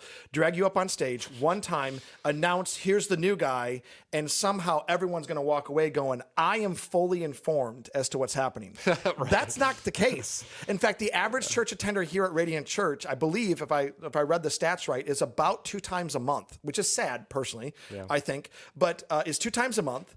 And which means, and that's, by the way, that's better than the average American church attendance. Right now, the average is 1 time a month. Wow. So in this church, let's just go on the high side. In this church, anything that we advertise, we would have to do at least 2 times every single time to make sure that we hit everybody at least once. Right? And that's assuming it's the right rotation. Some of them are still once a month. So I would, in this scenario, I'd have to drag you up on stage 4 times. Oh, geez. And we have make them do that. 2 services, so that's 8 times on stage to communicate that. And so there's not a single method that works. Send out an email. A lot of you don't even know what an email is or don't even know how to use one. Right. Send out a church center notification. Like, I don't even know what a mobile phone is. Yeah. Right? There's not one single, I send out a text message and I get hate mail about don't ever text me again. And so there's not one unified way of communication where people go, this is exactly what I need to know. Honestly, maybe churches back in the day had it right with the cork board announcement. Let's bring it board. back. I don't know. Let's bring that back. But even then, it won't be good enough. No. And so I just say that to say, the idea that I can just drag the leadership team or show photos one time and have that be good enough, it just doesn't work. And then when you try to look at the church service, we talked about the plates that are spinning. How can I communicate everything 4 times in a month? Mm-hmm. That's a lot to communicate. Yeah. Our services would be 3 hours long, and I think we have a question about that. Yeah, and then you'd have people saying, why are you telling us that this guy's this new leader for 8 times now? So it flip, and it's like you're over-communicating. So how do you become a leader? Well, first of all, in a church like ours, you become a leader by hitting a few marks. You need, and let's qualify leader. Like, there's different levels of leadership. There's volunteer leaders, there's staff leaders, there's elder leaders, and they all kind of have their different ranges. Mm-hmm. Certainly anybody that's an elder or a deacon must be qualified biblically. We're not just putting anybody up there. So we definitely follow the biblical qualifications.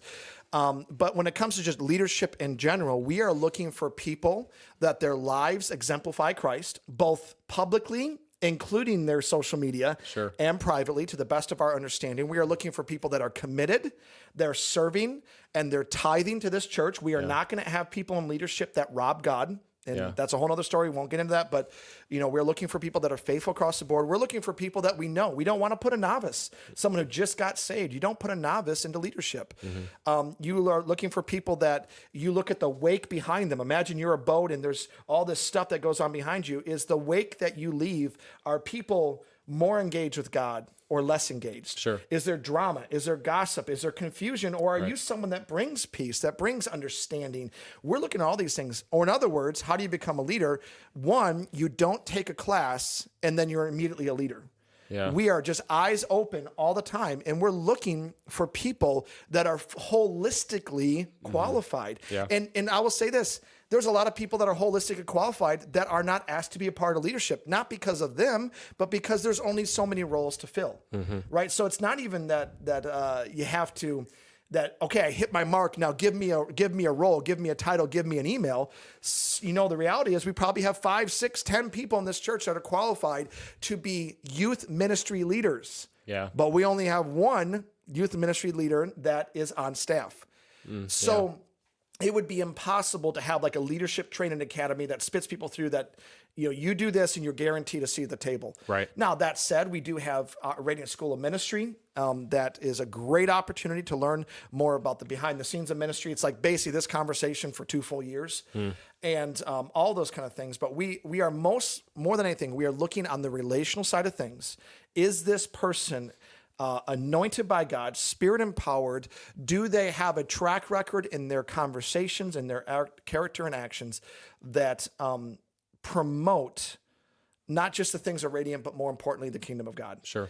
Once we see that those things are met, then we can start having conversation as needs arise. Yeah. Again, check out our leadership page. And, these are not infallible people. They make mistakes. They're not perfect, but I'm so grateful for every single one of them and how they have sacrificed and laid their life down. They do it, most of them without any pay, with little recognition. First one's in, last one's to leave. And servant leadership is what we're looking for. And those are the people that we invite to the table. And if you're feeling like, well, what about me?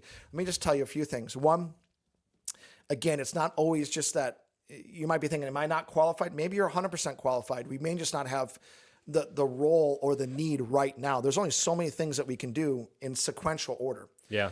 And I wish we could start 50 ministries right now, but then we would have 49 that fail because we didn't support it the way that needs to be supported. There's a lot of infrastructure that goes along with that, communication and all those things. And so if you feel like, hey, I feel like I have a leadership anointing on me and all that kind of stuff, then start by things like, be faithful in all the other stuff. You got to serve, you got to give, you got to do all those baseline things before we can even have that conversation. But maybe the next step is to lead a community group. And beyond that, begin to have conversations with myself or other leaders. Like sometimes we just don't know that you're interested in that. Sometimes we don't know that that's a desire in your heart that you want to be developed. Let's have that conversation. Yeah. I'm not a mind reader. Help me out. Right. And I would love to have that conversation with you. And hey, it might pan out. It might not. My job is not to give everybody a role. My job is to equip the saints to do the work of the ministry. Yeah. And so I hope that kind of answers the question a little bit. I think that was really good. Yeah. No, I don't have anything else to say for that. We'll move to the next one. Kind of maybe a bigger one might take, well, we'll see how much time it takes. So the quality and the consistency of the worship team talent. Yeah. And so, I don't know. I know you have some. Let me just jump in on this one before we even read. I don't even want to read the direct comments on this one. First of all, to my worship people that are out there, my musicians, my vocalists, not mine, but you know what I mean. Yeah. Ours. Yeah. Our churches. Thank you. Thank you for getting up there. For many of you, week in and week out. Few people know the pressure that you're under. It's not. A lot of times people will say things like, "Oh, they just want the spotlight, they just want the stage," and we've had that over the years. But if you knew the pressure these people were under, everyone's looking at you, everyone's judging you. What are you wearing? What's your stage presence like? You got me even doing that. Like, hey, smile every once in a while. Open your eyes. Do better. Like, you got me on you. You've got the worship leader on you. You're praying that the moment the countdown gets done, that the technology that you're relying on is working, that your earbuds are working, the click is going, the pad, there's not a weird crackle, there's not something exploding, or the lyrics are there when you need them. Just thank you. No one knows the pressure you're under. Mm-hmm. I do within reason because I preach, but I don't even know as a musician. And so we love you. You serve this church, all of you serve this church with honor and dignity. Yep. And I'm just so thankful for you. The reality is, and this is where team, you got to hear my heart. Those of you that are listening that are on this team, there's some truth to this. I've had to take some pretty hard pills and swallows on this, but I want to explain why maybe at times there's inconsistency. There's probably an hour-long conversation, but I can't let it be that. Mm-hmm. First thing you got to understand, we do not have midweek practices. We chose to stop having midweek practices when we added our Seek prayer gatherings. We chose to do that for the sake of the cultural value of health. Think of it this way. Whether it be staff or volunteers, if you had to lead worship 2 times on Sunday, then lead worship, and this is text included too, lead worship on Wednesday. And by the way, both of those have to be totally unique experiences. They have to be the power of God falling from on high. It has to be comparable to Elevation Church and anybody else that you would compare us to online. And then have to come back in on another night to do a rehearsal. Yeah. It would be so unhealthy. And there are churches that do that, and I don't throw shade on them. That's their decision.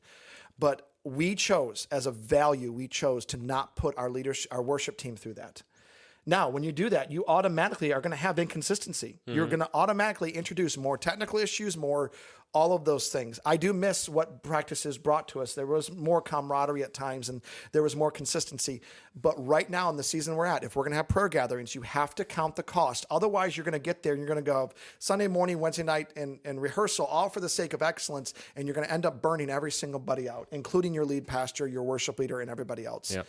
We chose, for the sake of health, to not put our worship team through that, because I actually want you, who's on the worship team, every once in a while when you want to with your wife, to go to a community group or to spend that night with your kids and not have to be, I'm here all these times. Yeah. So yeah, there's some consistency on things like vocals and worship and mixes and all that kind of stuff that I wish we tightened up on. Plus, trust me, we're in the room right now where we have our Monday morning meetings, and there's always a meeting, and we joke around about like, all right, what did we do good? What did we totally bomb on? Let's make it better. Let's do what we can do. Yep. So I would say the harshest critics of us are us. Oh yeah. And I saw some of the comments like, is there technology that can make it better? We're always trying to expand and find technology that will help us, but technology can only be an assistant. It can't be the driver on things. And so I want to wrap this on this messy conversation with a pretty bow. Please remember that comparison is a killer. Mm-hmm. Every one of these people on our team gives so much. They practice on their own. They have huge technical hurdles that they have to overcome. They have like 15 different apps that they have to learn and download and check this and do that. And not to mention things on the fly. Like this Sunday, we had someone get sick. Yeah. And so we had to switch everybody around. And so we're dumping songs and adding new songs because it's just chaos sometimes. Yeah. And you just roll with the punches. Yep. So remember, these are volunteers for the most part. Yep. So I would say be very slow to speak and quick to listen. Yep. When it comes to your comments. Number one, if you really care that much about it, would you join the worship and tech team and help us out? Yeah. We need people to run graphics. We need people to run sound. We need people to help out with stage designs and all that kind of stuff. Would you be a part of the solution, not a part of just, it doesn't take a lot of energy to point out deficiencies. Right. There's a ton of them, trust me. Right. There's a ton of them in my messages. Yeah. So please recognize that these people that are up there, they are giving a sacrifice of praise to the Lord. Yes. And you might be falling into the trap of comparison, us to other churches in this community, us to these churches that have multi-million-dollar budgets and staffs larger than the attendance of our church. Yeah. We are a church of a little over 420 people. We're doing really good, and there's a lot that we need to change and grow. And I am not seeing this through rose-colored glasses like we've somehow arrived. Yeah. All I'm saying is guys, even through the mistakes and sometimes the out-of-tune vocals or sometimes the clunkers on the instrument and the transitions that crash and burn, close your eyes and worship the Lord is what I'm saying. Right. Half the time I'm on my knees, eyes closed, because if I watch what's going on, I'm going to just lose. I'm going to lose heart. So just close your eyes and just say, God, I am not here for them. I'm not here for myself. I'm here for you. That's right. And I know that sounds like a total kind of a blow-off response, but well, it's true though. I mean, you guys, I wrote this down because I want to talk about it for just a second, but I'm pretty sensitive to vocalists and instrumentalists. Like I pick up on mistakes and things easy, and gosh, I made mistakes this morning, during worship. And I did. See, I don't know. Whole ship about went down. No. But I pick up on it just because I have an ear for those things, and I've been in environments where they were insanely distracting in worship environments, and I couldn't get past it. And I will say that we're not even close to that here. Like, we are blessed, you guys, to have the people that we have, the volunteers, the worship leaders, the instrumentalists, the vocalists. Like, oh my gosh, you have no idea what some churches have at the moment. And God bless those people's hearts for being there. But man, we are blessed with the people that we have. And so hopefully that changes your perspective a little bit. But maybe what you need to do is start tuning in online and just maybe for you, maybe you're already comparing and you're like, God, we need better this and that. But maybe for some of you, you need to just go shop around and see, like, man, we're blessed here. Like we have amazing people here, amazing volunteers, and maybe if comparison is your issue, don't do that. But let's not. I don't want to promote that, but I will say sometimes it does help if you it just helps you have a thankful heart, and so be grateful for the people that we have and for the time they put in. And we got to make sure that we don't jump from one ditch to the other. Where it's like, hey, we're just doing the best we can. That's one ditch where you just kind of get a little bit complacent. Right. We have a high standard. There's a high. I was going to say but that if too. you go too far, then you get into the realm of this is perfectionism. Yep. And I mean, one of the biggest things I'm accused of, I'm all about the production. Well, what do you guys want from me? Like I'm either too much about the production or I don't care enough about the overall end result. So it's just, and I get it. Like, hey, listen, we asked for this. Yeah. We put the survey out there. Right. That's why my pastor was like, pastor friends were like, what are you doing? Right. We asked for the beating of a lifetime. But, but I hope you hear my heart on that are you in the realm of preference? Are you in the realm of comparison? Or are you, as a maturing believer, able to see past that and able to go, I am so thankful for the incredible hearts of these leaders and these volunteers because your lead pastor loves the worship team. Yes. And I'm so grateful for them. Yes. And worship is a participation sport. You are a part of the worship team. You guys watching, you are responsible for giving a sacrifice of praise, just as our worship leaders are responsible for that. Amen. And so you guys play just as important of a part. It's not a Broadway musical for you to come and enjoy. It is a sacrifice that we are offering up to the Lord, as incense. And so plus, are you always on your A game in just anything in life? No. Never. I mean, I don't care what professional field you're in. Yeah. It's not like you're always batting 1,000. No, like you have bad days. You have days where you're not feeling good, days where you're grumpy, days where you're just kind of off your A game. Yeah. So do musicians. Gosh. And you know what I mean? And I heard a couple weeks ago, I had a really rough time at a Seek, and I came home and I was so discouraged. I was like, I never want to do this again. I wanted to talk to you about that. I hate my life. That'll be tomorrow's meeting. Yeah. I was like, I hate my life. And I felt the Lord speak to me and say, if everything went as planned, you would never grow. And so I took from that moment and I'm like, gosh, I should look at it as a privilege when I mess up. Because it's like, I look at all the times where I've messed up and I've learned from every single time I've messed up, or like, oh, I need to do that better. It's like every single time I find myself, the next time that happens, it's like I execute it. Yeah. And so, I mean, I look at it like a privilege now. And we don't want to get to the point where we are so polished that no one could ever join our team. Right. Because it's the same thing like with evangelism, stuff like that. Like, why don't we go deeper? How come we don't talk about the real meat issues of things in church? Yeah. Well, on Sunday mornings, we don't, because my prayer is we have people that walk in off the street half drunk that have never heard the name of Jesus Christ. They have no clue who this God is. Right. And if I'm up there just talking about the deep theological things, then what I have communicated is you have to be this tall to ride this ride. Mm. And so there always has to be people that really aren't that good. Yeah. But they're learning, they're growing because they have the right heart. Yep. There always should be that. That's really good. Next question. We're coming in, we're on the home stretch here. Do you want to do the last 2 or 3, or do you want to just skip to the... I don't know where you're at. So we have these 2 left. Okay, I can do this one real quick. Okay. I'll just read it off here. Bring back the shaking of hands. Okay, we used to do a whole thing where like, hey, go ahead and greet your neighbor. And when I first got here, my wife and I were really thrown off because this took almost 5 minutes. Like meet and greet took forever. People were like walking around. My mom leaned over the first time. She said, this is where we exchange recipes. Yeah, thank you. And it just threw me off. I remember we had a guest pastor come in, and I said, hey, like, what would you do different? And he said this. He said, your service was good. He said, that was so awkward. And I was like, well, what do you mean? Because our people love it. And I'll never forget. He's like, your people that are extroverts love that. Your introverts are dying in this time. and not that, one person's opinion, you take to the bank per se, but there is that truth that like, the meet and greet time for extroverts. Oh, it's life. Yeah. Bring it. Yeah. Let's give hugs all the way around. For those introverts, it's honestly probably the worst part of the service. And so, not wanting to cater to one side or the other, because I mean, every one of them has their own, potential pitfalls.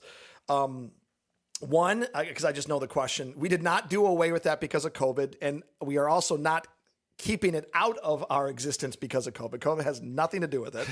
Not everything is the dreaded COVID. Yeah. And the reality is, we kind of made the decision for a variety of reasons, one of which is what are the people online doing during that time? Mm. So here's my big takeaway on this. We might bring it back. We might change it. There might be different iterations of it. Who knows? We'll figure that out. I'm not saying it's a bad idea. I'm just saying, we'll get there. You know what you could do, though? Is there a drum roll in here? Oh, basically. Oh, there it goes. No. Okay. You could just shake somebody's hand and say hello. I'm not trying to be snarky, but if that's what you want to do, get here early, stay a little bit late, and shake some people's hands and say hello, and also maybe join the greeters team because it sounds like that's kind of your thing. Yeah. Right?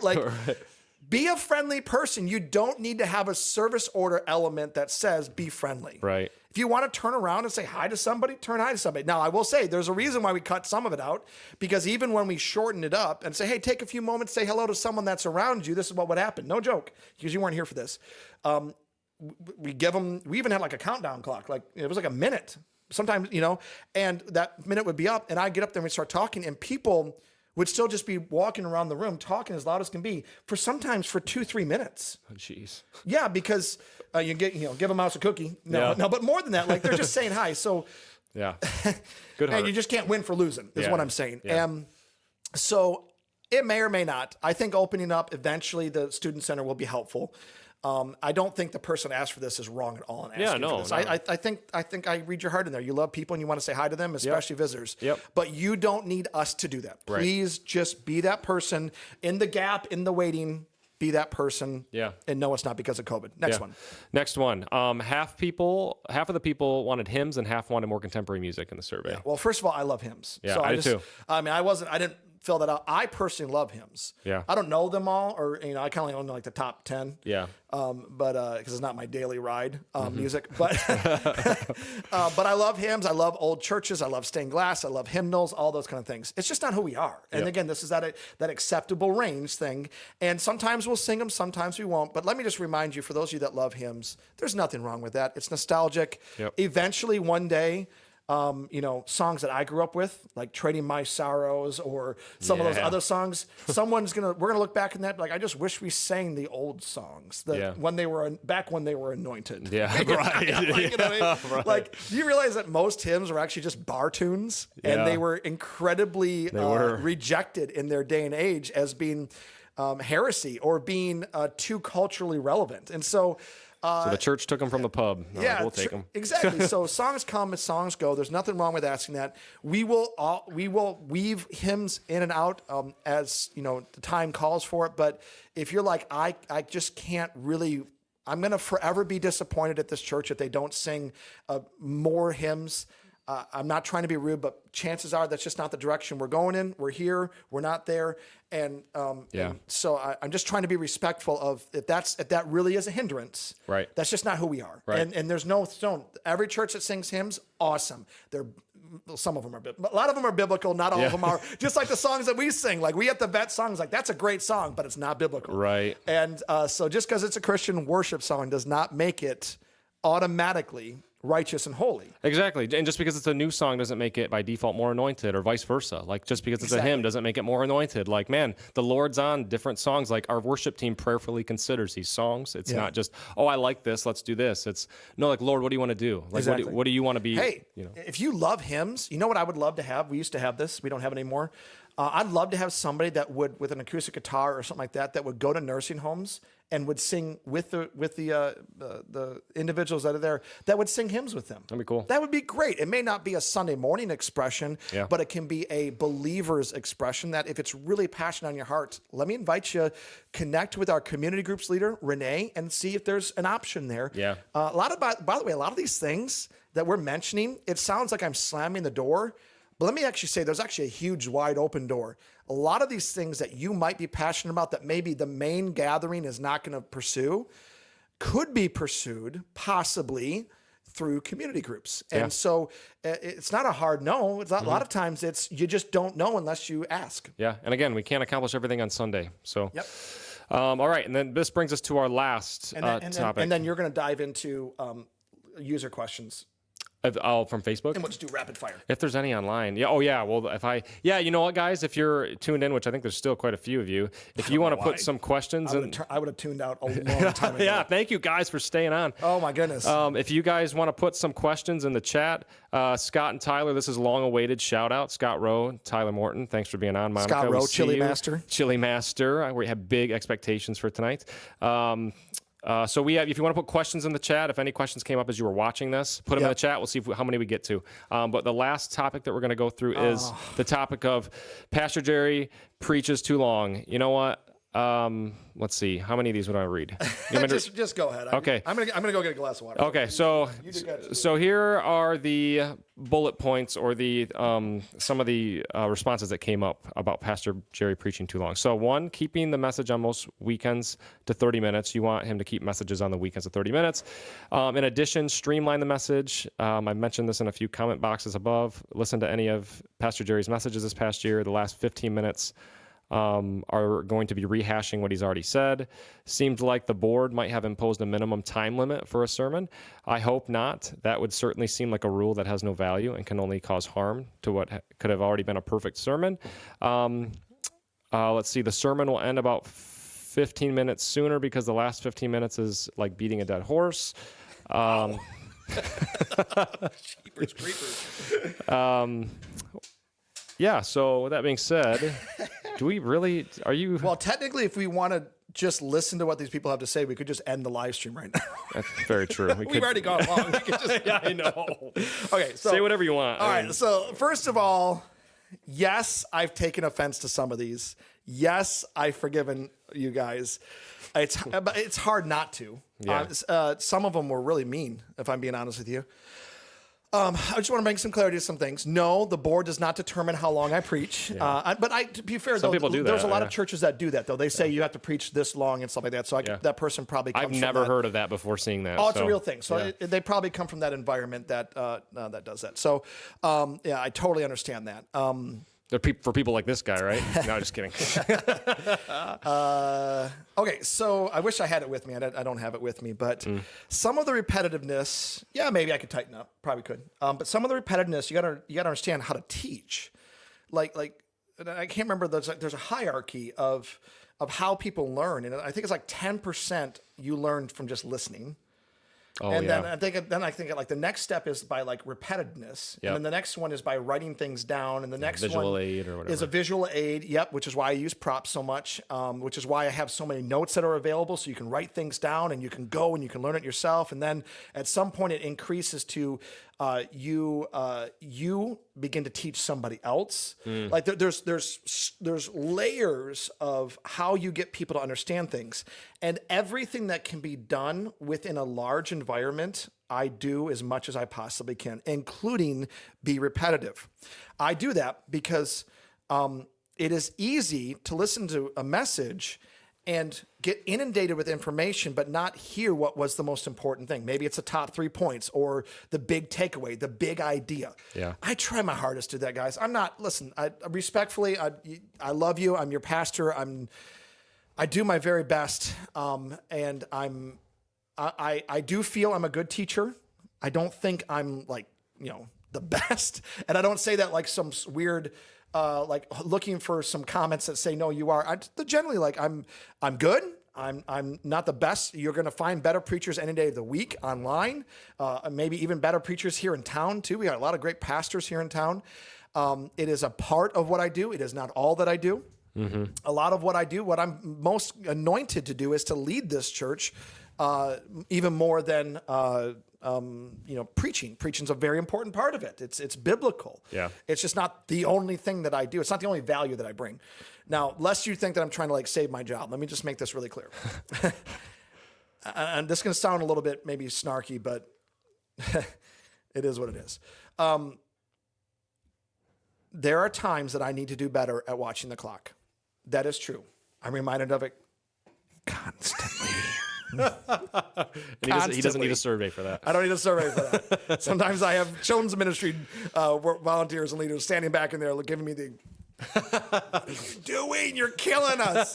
It's hanging off. Yeah, of and my wife, Pastor Rachel, I go home to, what were you doing? Why was that so long? So I get it. Like, there's times that I can and I should tighten it up. My bad. All right.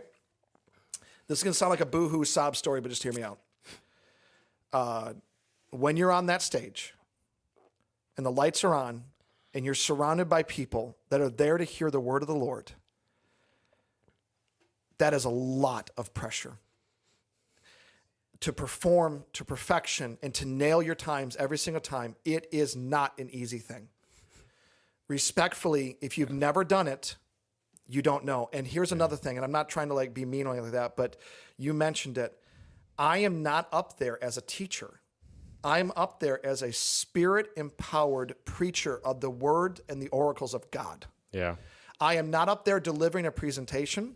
I am not up there as a teacher of like mathematics or science that have a curriculum to go off of that tries to get a approved amount of information across your plate. I am up there as someone who looks you in the eyes week in and week out. And the entire time I am asking the Holy Spirit, what do these people need? And I hear that in my message prep time. I change my message nearly every single week. When I get here Sunday morning I prepared it throughout the week, and I get here and I know that there's something that needs to change. And so I'm listening to the Holy Spirit, and then service to service, it changes because there's different people in service to service, and there's different needs that are there. And so there's things that are consistent, there's things that are inconsistent. And oftentimes it's because I'm like hitting like on a web browser, the refresh button. God, what do you want? What are you saying? And I might think in my mind when I write down the message, this is going to hit hard. But in the moment I'm going, that's good. But there's something that God's doing on this part of the message that these people need to hear. Yeah. And this is all I'm going to say. There is a professional side of me that can and should do better at my timing. But then there's this other side of me that screams that if you want it to be sterile and robotic, I can do that. But it will be sterile and robotic. Sure. And this is a spirit-empowered church. At any moment, I am longing for prophetic words. I am longing for gifts of the Spirit and I'm sorry, some of you come from a church that doesn't value that. They hold it in their doctrine, but they don't live it out and practice it. And we're by no means there, but I want every single week, whether we feel it or not, I want a move of God. And when I walk away, I don't want to go, man, I nailed it. Yeah. I want people to go, I don't know what you did. I don't know, did you read my mail or read through my journal? But everything you said, Pastor Jerry, that's what was needed. And I tell them every single time, that's not because of me only. That is mostly, it's a partnership, yeah, but that's mostly the Holy Spirit, spirit to spirit, talking, convicting, and challenging you and encouraging you. And I'm just telling you, and I don't want this to sound sloppy, like I'm just Pentecostal preacher who says, turn the clock off, I don't care. But let me just say this.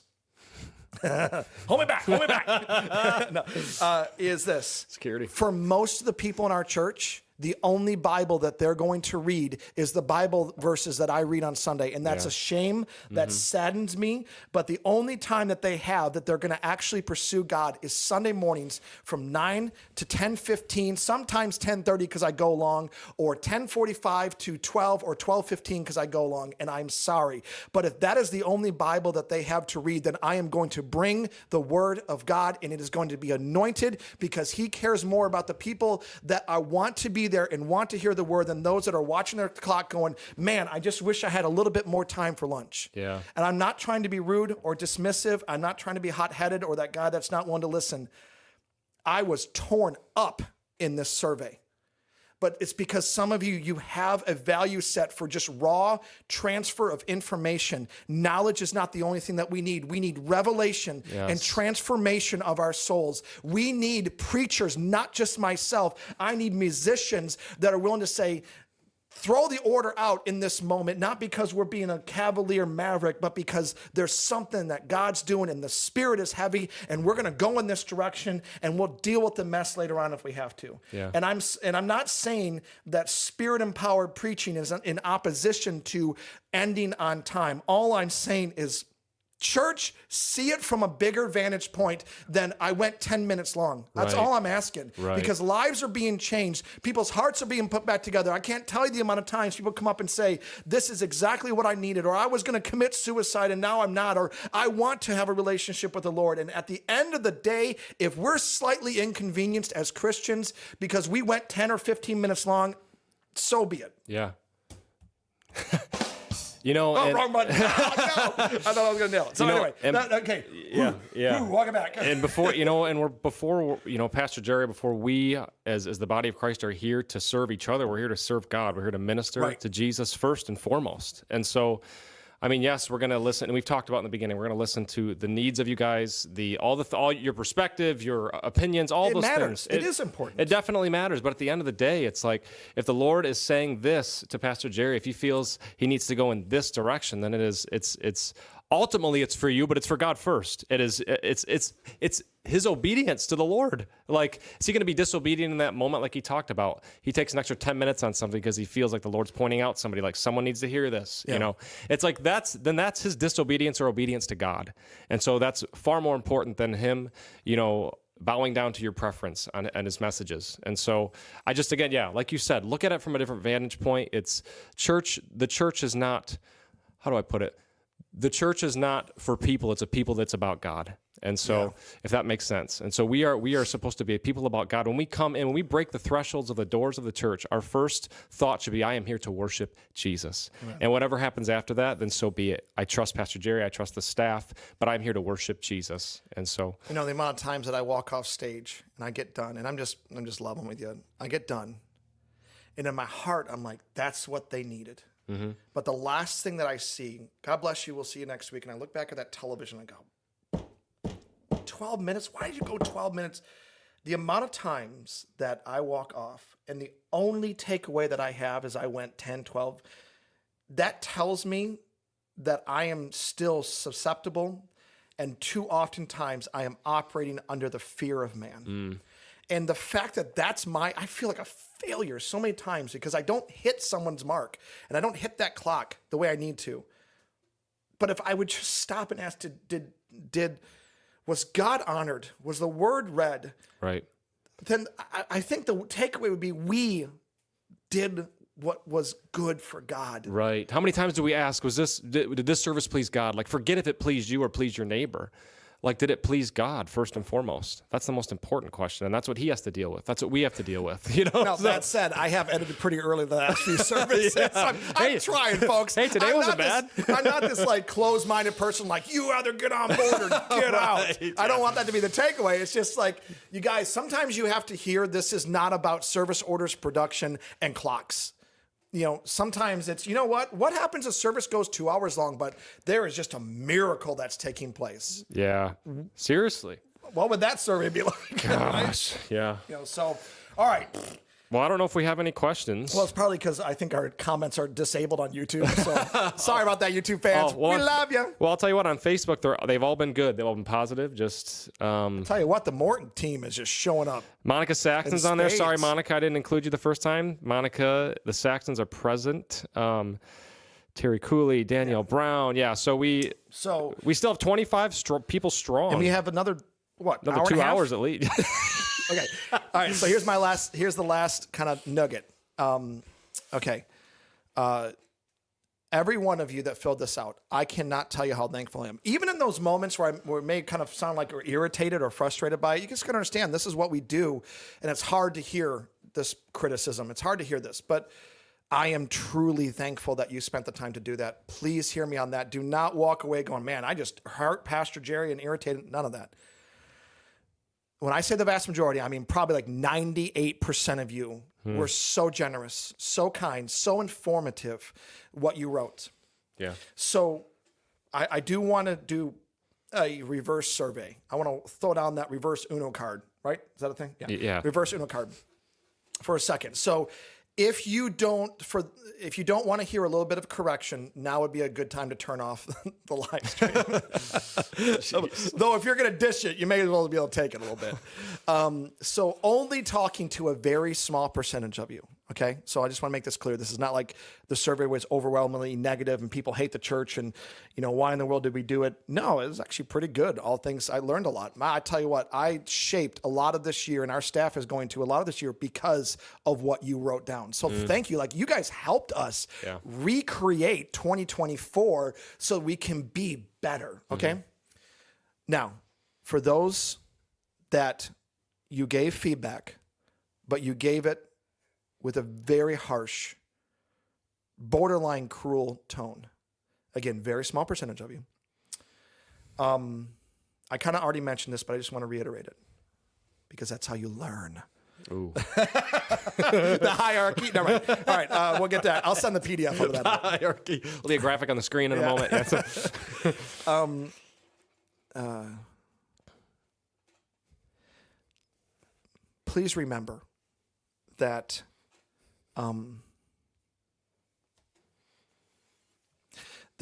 you can be right and completely wrong at the exact same time. Some of you, the comments that you made, they were maybe accurate. They were the right information. Maybe even been, quote unquote, you're right. I mean, hey, we asked for it.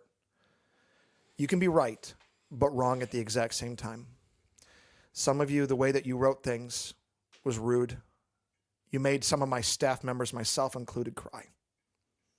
We read through them, and it was just mean.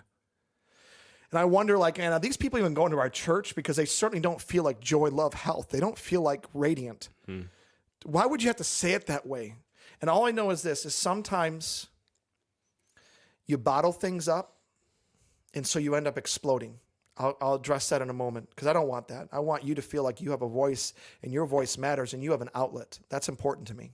I don't want it to get to the point where you have to bottle up and explode over and do that. And I'm sorry if that's how you felt. I am asking you moving forward, whether it be with the Radiant Church or your coworkers, your family members, your wife, your children, whoever it might be, you get a lot more flies with honey than you do with vinegar. And you can say things in a much more kind and accommodating way. You don't have to blow somebody up. You don't have to assume their intention. A lot of you, the way you wrote it, or for several of you, the way you wrote it, it almost sounded like you think that we hate God, the church, and you. Like we're doing things intentionally to just be the worst leaders ever. The reality is not everything makes sense. Not everything is strategic. Sometimes, and I'll use you as an example, though I don't have an example in this. It's just like if Colin came to me and said, I am struggling, I'm hurting, I'm frustrated with something, I need some personal space. And then all of a sudden I just go, okay, the next few months, man, I'll help out with youth. You take a break. We're going to work through this.